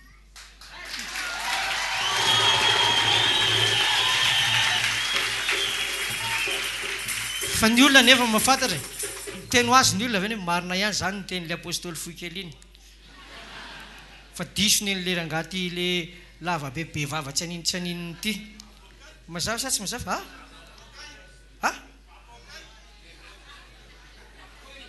ka raha poka ka misy fanenjena za makaty amiko aty fa dia tsamy manao ny aferany ihany sonareo rehefa ve teneny io reny ianao mivavaka amin'ny apôstôly Benjamin sonareo miteny hoe tena tsy fantatro zany za vahiny tsika dia zao hoe tsy maintsy tafita amin'ny fahamarinana tsy maintsy tafita amin'ny fiangonana amena izay zavatra takian'Andriamanitra anatin'ny baiboly ka nomeny tompo atsika dia hiainana izany amena ve raha olona ray no vonjena fa zay very engany ianao io olona ray io amena ve raha fianakaviana ray no vonjena tao a Sodoma sy Gomora dia voavonjy mihitsy izy ka raha zay ihany no miverina amin'izao fotoana izao engany ianao sy mivadiny zanakao no voavonjy kanefa tsy zay fa voalaza hoe vady ampakarina dia fiangonana ka raha misy zany ho fiangonana anankiray ho vonjena dia ny mahafeny fepetra dia misy atsika ty atao hoe FM foi FJTS A7 tsy anarana fotsiny io fa le fampianarana mihitsy ny mahavady ampakarina atsika. Amen ve? Tato ny tandrina voaloham-bolana voalohany, Pasika voalohany, firavoravoana voalohany, Pentekosta voalohany, batisa fanamasina voalohany, faminaniana voalohany, rafitra voalohany, voalohany nareo Jesu ny tompo fatsy farany. Ambony fatsy ambany. Kosakisy samy mandeha tongotra ny olona, na ny teny amin'ny teny tsy fantatra sy tsy miteny amin'ny teny tsy fantatra. Dia falery izy tsy reraka mihitsy ny mpandrokondroko an'ilay tsy miteny amin'ny teny tsy fantatra satria tsarainy amin'ilay iny mandeha tongotra iny ve dia miteny amin'ny teny tsy fantatra. Ka raha mitsingevana eo moa izay dia ahoana? Mbola ho ampitsingavany tompo hoe mandeha tsy miteny tany tsika dia izay nareo vao anaiky, mbola tsy anaiky izy. Ny fahagagana ataon'Andriamanitra aminao dia ho anao ampanaiky anao, fa avelao sasany ho any. Alleluia. Izany zany hitantsika hoe tao anatin'ny 2 taona na 3 taona latsaka kely ny nametrahany an'io alahady sy ny sary ny bibidia. Sary ny bibidia ilay sary mitsangana hitantsika any amin'ny Sakely-dalana. Tamin'izay nianatra angamba mbola mety tadidy amin'ny paster zany. Ka nyteneniko tamin'izany hoe ity ilay sary ny bibidia. Ity ny anaran'ny bibidia 666 ny kody. Ity ny sary ny bibidia. Ao aoriana kely eo afaka taona maromaro dia isan'io sary ny bibidia io isaky ny Sakely-dalana na isaky ny plasy ngezabe mba hahafahan'ny olona miakohaka sy miarahaba azy isaky ny mandeha. Tao anatin'izany ianao paster? Inona ary zao tanteraka sa sy tanteraka lizy? Zay aleanao, zay aleanao. Miditra anaty bus ianao tsy maintsy misy ny kiravoravo, zay aleanao. Dia izay miarahaba daholo ny olona. Dia za moa miteny ianao ary tokony miarahaba, ianao vehivavy ve zany miarahaba, ianao no tokony miarahaba fa andraso eo ara zany ianao. Tato ny voahany zany hoe kodiny 666 tato ny voahany zany. Tato ny voahany zany atao hoe tia ny sary ny bibidia. Raha namoaka ny sabatista voalohany hoe bibidia dia Rome, ary ny sary ny bibidia dia ONU moa izany. ONU dia gaga hoe sary ny bibidia. Dia ONU ve ny sary dia mivoaka taty hoe ny sary ny bibidia madama be. Ohatran'ny sary ny malagasy, inona moa izy teo? Aomby. Sary ny frantsay, inona? Akoho. Sary ny amerikanina, aigle. Sary ny sovietika, ours. Dia sary ny bibidia madama be. Dia izay miakohaka amin'ny sary ny bibidia dia mihinana. Fa nefa zareo milaza hoe amerikanina ny sary ny bibidia, nefa ny présidentan'ilay fiangonana sabatista voalohany amerikanina, vice président amerikanina. Nefa izy milaza hoe ny amerikanina ny bibidia. Tsy nareo ihany ve zany? Mazava sa tsy mazava? Za zany tena resy lahatra mihitsy. Za zany tena resy lahatra mihitsy ny amin'ny fitondran'ny tompo ny fisainan'ny FM-foi mba ahitana ny fahamarinana. Amen ve? Fa tamin'izany taona 97-98 nifirana n'izany fampianarana izany fa niozongozona ny sabatista dia niaro an'ilay hoe sary ny bibidia madama be io, niarovany tsisy io dia zany kenao mivavaka aminy ve dia tsy hovanao le izy raha izy le izy dia alohanao zany mekoako aminy toy izay manaiky hoe io le izy dia miala dia tsy niala ny advan. Raha manana namana advan nareo dia lazao aminy avoay hoe le sary nareo nanao korala tany amin'ny fiangonana misy amin'ny madama be, ka taoriana le madama be le sary be dia misy korala sabatista mireto zany tena mekohaka amin'ny bibidia sy ny sariny. Avoay hoe mba jerena hoe iza marina ny tena mekohaka amin'ny sary ny bibidia. Raha vao avoaka nareo zany ny teny hoe za mbola resy za vao piny vaovao resy lahatra fa tena marina atao misikotra teny zany, tena marina nareo dia izao nareo dia izao. Dia mandeha any anatin'ny tanàna zany le hoe mpihira sabatista mihira eo anatrihany sary ny bibidia, manaiky ny sary ny bibidia. Raha atao batisa ianao tsy afenina aloha fa tsy moramora. Raha nanomboka apôstôly ny rafitra voalohany tamin'i Jesosy nanangana ny fiangonana, apôstôly ihany koa ny mamarana azy. Ary ny faminaniana sy ny totalikevitry ny ao anatin'ny Baiboly dia efa miazakazaka ho any amin'ny farany. Miazakazaka ho any amin'ny farany. Miara milaza ny sokatra sy ny fanahy fa feno ny fepetra ny amin'ny sehony hoe tany sy ny lanitra dia ho levona fa ny teniko tsy ho levona. Izany hoe raha tsy levona ny tenin'Andriamanitra dia misy olona maro koa manaraka ny tenin'Andriamanitra. Tafiditra ao anatin'izany tsika. Raha misy voalohany dia andeha ataontsika mama hoe faharoantsika. Raha misy roa voalohany dia ataontsika hoe fahatelontsika. Raha mbola misy efatra teo alohantsika tsy maninona fa itsika ny fahadimy fa voavonjy ihany tsika. Mitoetra tsara ny fahamarinana. Andriamanitra zany tsy mitsara n'ilay olona hoe maro be na hoe mahay olona manampahaizana daholo na hoe mantra daholo na hoe mpanan-karena. Tsy mitsara ny amin'izany fa vokatry ny tany zany. Ny sasany manana, sasany malahelo, sasany zao. Tsy any amin'ny vokatry ny tany ny tsarain'Andriamanitra fa ny vokatry ny filazantsara sy ny finoana ary ny entin'ny fanamasina ny tsaran'Andriamanitra n'ilay olona. Amen. Averiko raha vao tsy rafitra tamin'ny apôstôly tamin'ny voalohany dia tsy lany. Raha vao tsy rafitra apôstôly sy mpaminany Apocalypse 18:20 sy ny 19:19 dia tsy lany na mamoaka devoly azy. Ny famoahana devoly zany tsy famantarana fiangonana fa famantarana finoana. Ka raha famantarana finoana raha nabavy ny famoahana devoly sy fametrahan-tanana, misy ve ato sa tsisy? Misy. Ary ny faminaniana koa ny apôstôly tsy tonga ho azy hoe resy lahatra ny hira fa Andriamanitra mihitsy ny manendry dikan'izany. Raha ato zany Andriamanitra dia normal amintsika nandray an'le hoe apôstôly. Ary ny tena goavana indrindra rahalahy,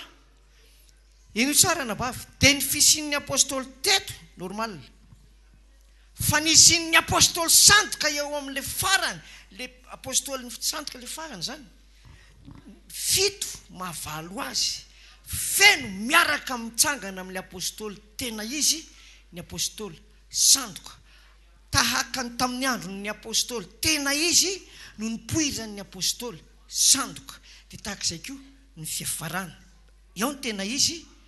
dia eo ny sandoka. Anao maro sarery ianao, marina ihany le izy. Iroboka ianao fa sy tena anompo tsara fa mbola be dia be ny asa ataonao, marina ihany io. Hiditra lalina ianao fa ozy ianao hoe tena feno ny fepetra rehetra, eo ihany io. Fa za resy lahatra hoe tsy tonga fotsiny toto ohatran'izao ny fisian'ny rafitra apôstôly sy mpaminany taty amin'ny FM Famorala Benjamina, ka hoe tafaraka amin'ilay apôstôly farany 7 mahavalo amin'ny Apocalypse 17 tsy tonga kisendrasendra fa mipetraka ny vady ampakarina rafitra apôstôly sy mpaminany, mipetraka ny rafitra apôstôly sandoka 7 mahavalo eo amin'ny volaza hoe ho any amin'ny fandringanana. Akoatran'izay dia olona manam-pinoana, mamoaka devoly, manasitrana marary, mitory-teny tsara, fa mivady ampakarina makaty izay vao feno ny fepetra. Raha tsy makaty dia tsisy lasa manana vady anankiroa Jesosy, na vady 3 na 4 so dia 5 na 9, ary raha vao 7 dia vao may marina hoe amin'izany andro zany dia izy vehivavy 7 iazona inona ndray amin'ireo ihany noho izy, ndray amin'ireo ihany noho izy. Ka raha miady zany ny sabatista hoe zay efa mamaritana maraka sitrany, tsara zany, mino zany ianao. Zay efa mandray mifanasan'ny tompo, tsara zany, mino zany ianao. Fa le safidy ny tompo ametraka anao dia tsy apôstôly sy mpaminany fa mpintsotra. Mazava sa tsy mazava? Dia aza miady varotra satria manjary lasa feno firy le vehivavy. Firy le vehivavy miazona an' Jesosy? 7, ndray amin'ireo ihany noho izy. Ary za resy lahatra fa tsy mihebohebo fa mahafeno fepetra FM foa.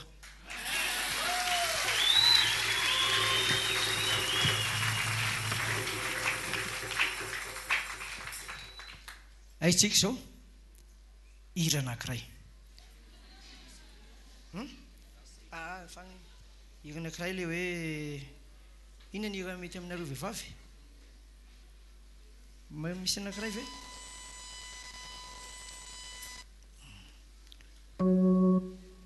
iaritsangantsika dia amizay mba sopla kely ny reraka nareo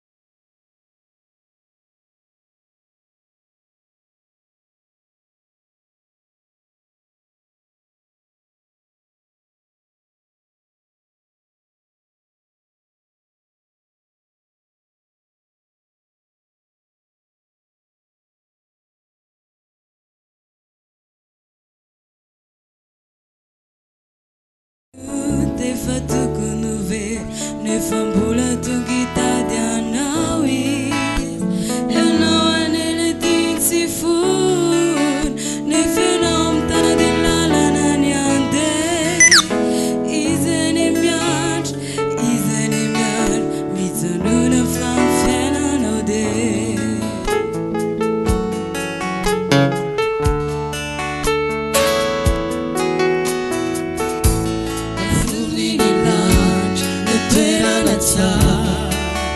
fanalena nakaiky anao ianao le mpanoty efa tokony ve nefa mbola tonga tady anao ianao anela tiany sy fony nefa ianao mitady lalana ny andeha izy any miandry mijanona fa fiainanao dia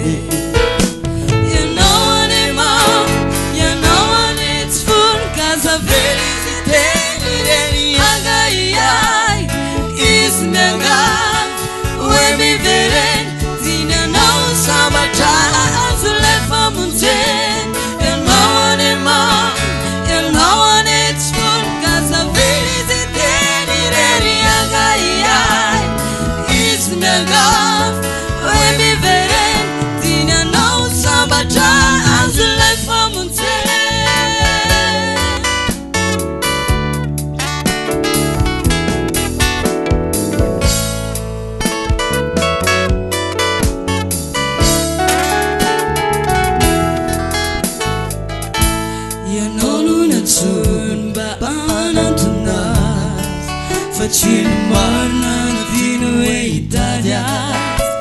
mihevitra mantsy ianao hoe izy sy tia fampanody ianao tsy mendrika ho azy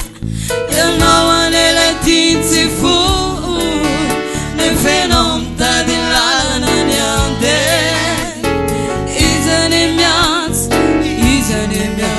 mijanona fa ny fiainanao dia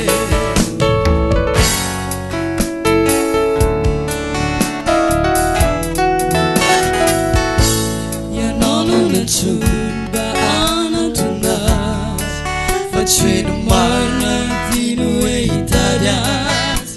mihevitra mantsy ianao hoe izy sy tia fampanody ianao tsy mendrika ho azy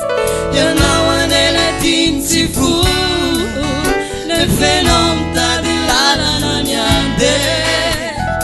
izy any miandry mijanona fa ny fiainanao dia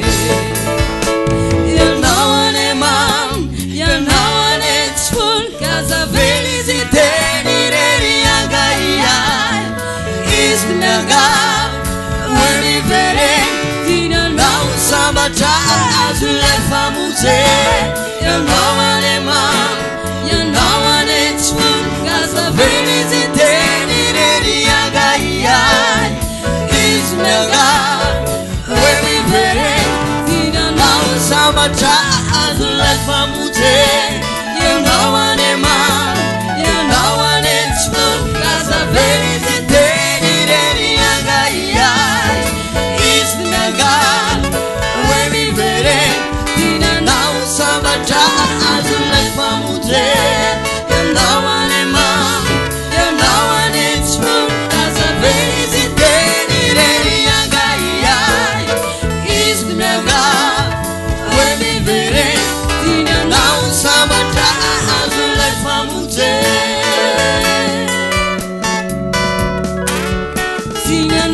sabatra azonay famonjey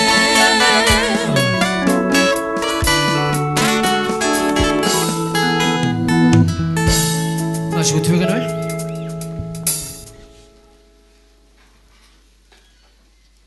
ao tsarinareo sao misy fanontaniana aloha dia zarazaraintsika ohatra misy fanontaniana roa na telo dia averina kely indray le teo dia mamagana amin'ilay anankiray vagana ka misy fanontaniana dia afaka manangan-tanana mikasikasika an'ilay resantsika teo no misy zavatra hitanareo tany ohatra ny nanitona ny sainareo dia azontsika apetraka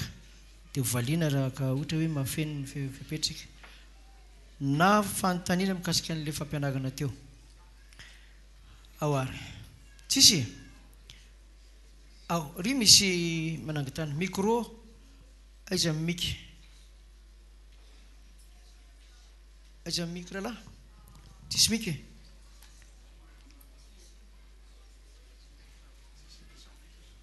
ay tsisy sans fil izy tenena mafy be fotsiny ara le anankiray teo dia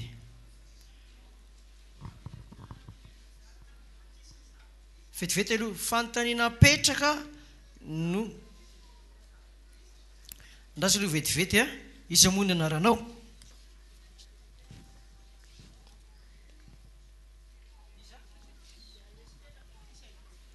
Baptiste 1 2 3 Anabavy Esther ao ary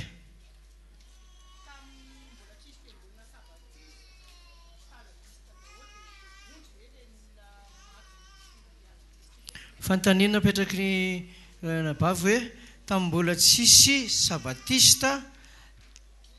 dia maty nisy maty vovonjy ihany ve lay maty nefa tsy sabatista zay tiany lazaina atondray izy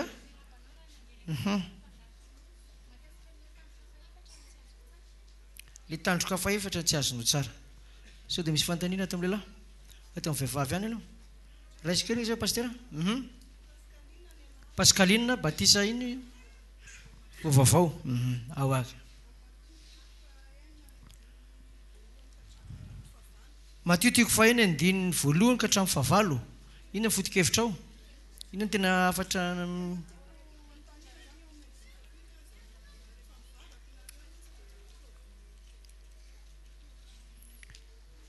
ny am'dimy fahafito le tenin'ny tompo hoe rehefa mivavaka nareo dia dion-trano midira mangingina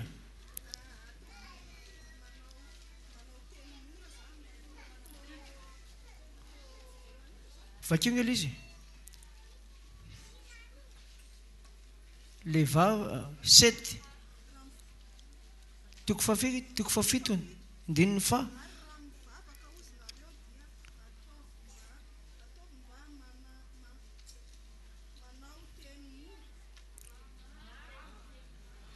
aza manao teniny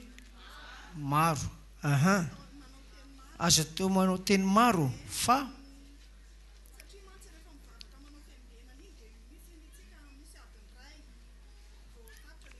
zao zany mieritreritra kely zany hoe mareta amin'ny fivavahana fa aza atao maro ny teny dia ahoana re zany fatanterana zany ahoana raha pastera aza atao maro ny teny fa mareta amin'ny fivavahana ndasy zalindra rehefa aiza le nakay teo aiza le nakay nametraka fanontaniana teo le hoe maty le olona dia voavonjy ve iny io raha efa maty le olona aloha tena tsy tafiditra amin'izay tsony mivaly teny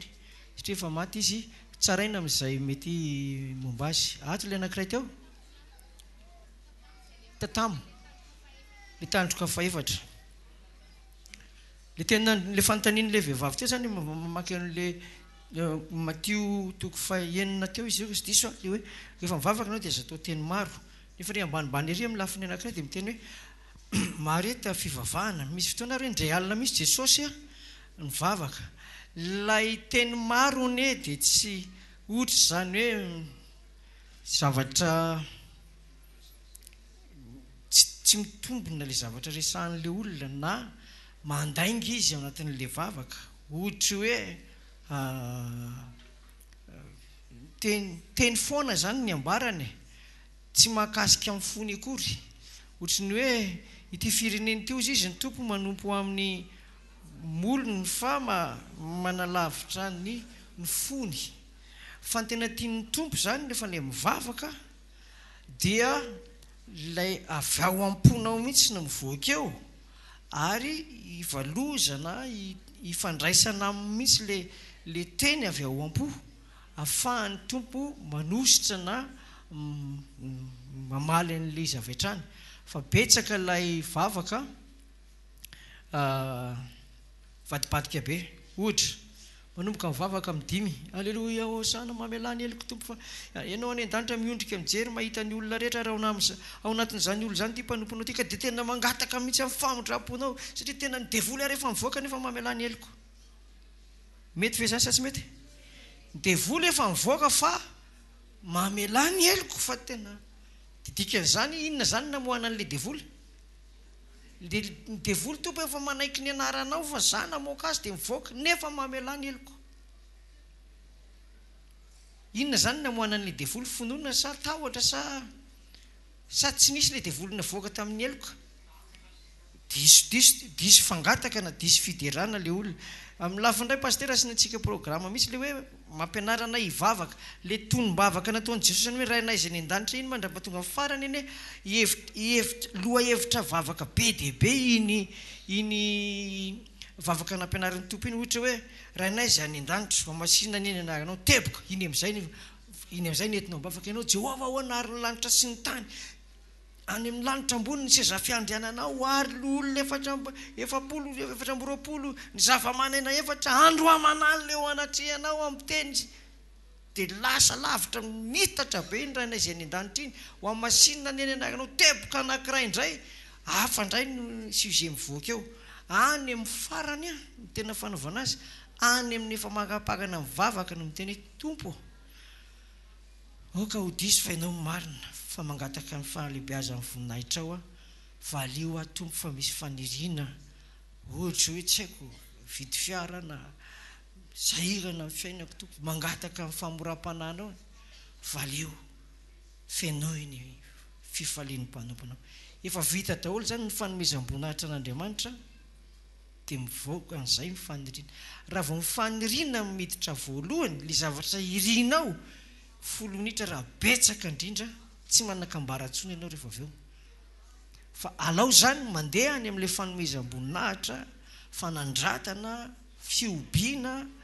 firavoravona mivavaka fandravana ny asa amin'ny maizina fanolora-tena ao amin'ny fanompoana amin'ny fahamarinana fahadiovam-po sy dia zay vao mangataka akoatra ny fanamasina zaongatana any amin'ny rehefa mirehitra tsara tsika zany rehefa mivavaka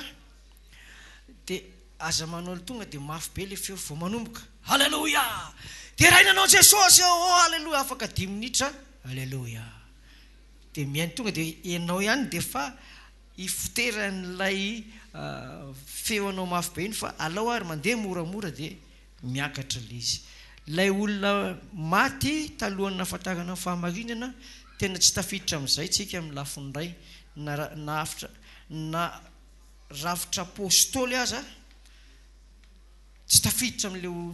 famonjenan'le olona efa maty hatreto aloha ny rafitra apôstôly eo anatrehan'ny maty dia eo ny fahefany le farany le minitra farany maty le olona dia tonga ny apôstôly dia mamaky an'le Hébreu 9:27 vakio vetivety 9:27 Hébreu 9:27 Hébreu 9:27 zao ny tenin'Andriamanitra ao 9:27 manao hoe ary tahaka ny nanendrenany olona ny hofaty indray mandeha ary rehefa afaka izany dia isy fitsarana Hébreu 9:27 eo zany ny fahefana apôstôlika ny miditra anao izy le sokatra masina teo tendrena amin'inona ny olona izy amin'ny fahafatesana dia rehefa afaka izany dia isy raha amin'iny izy maty ohatra hoe maty izy talata amin'ny 7 maraina dia miantso lay tompo-paoriana zafady kaiky fa nodimandry ianona ovina androany tamin'ny firy teo tamin'ny 7 teo inona tamin'ny 7 sasany ay oke ho avy any ary mandalo any zay rarivana ratoandro maty le olona dia mivoaka ao aminy ilay fanahany le manofy le fanahy manofy mitsangatsangana io miala ao amin'izay satria ny fanahy tsy mitoetra anatin'ny tena maty fa miala izy dia mipetraka eo a-tongotsy le maty eo izy na eo alohan'le maty ohatrany hoe eto le maty zao dia mipetraka eo izy dia miditra ny apôstôly dia mahafantatra an'io ahako dia indray ary mahita rehefa mama matetika miandry eo izy dia mahita dia eo no mangataka izahay hoe tendrena amin'ny fahafatesany ty olo ty dia miditra ny fitsarana dia eo zany mbola afaka mangataka izay hoe tompo maty le olona vitany aminy tsy misy toerana intsony ho anazy aty fa ny fitsaranao no angatahanay tsarao izy tompo araka ny teninao hoe ho tsaraina izy dia mangataka amin'ny famondram-po lehibe avy aminao to fa mpanomponao ty olo ty fantatry ny apôstôlinao dia vonjeo amin'ny fitsaranao izy fa tsy hoe mamela ny eliko ty maty ty satria le olona maty io efa nytompo tsy mivavaka famela-keloka ho amin'ny maty fa ny maty tsy afaka mifona fa le olona le apôstôly na le olona alefako any no mangataka hoe tsarao izy Jesosy oka ny fitsaranao tandrify ny olona masina satria ty olo ty dia mpanomponao olo masina mitandrina didin'Andriamanitra sy ny finoana dia zay tsy fantatra i tompo dia ianao mahalala dia mangataka amin'ny fitsarana vonjeo are dia amin'iny vita ny fitsarana lasa le olona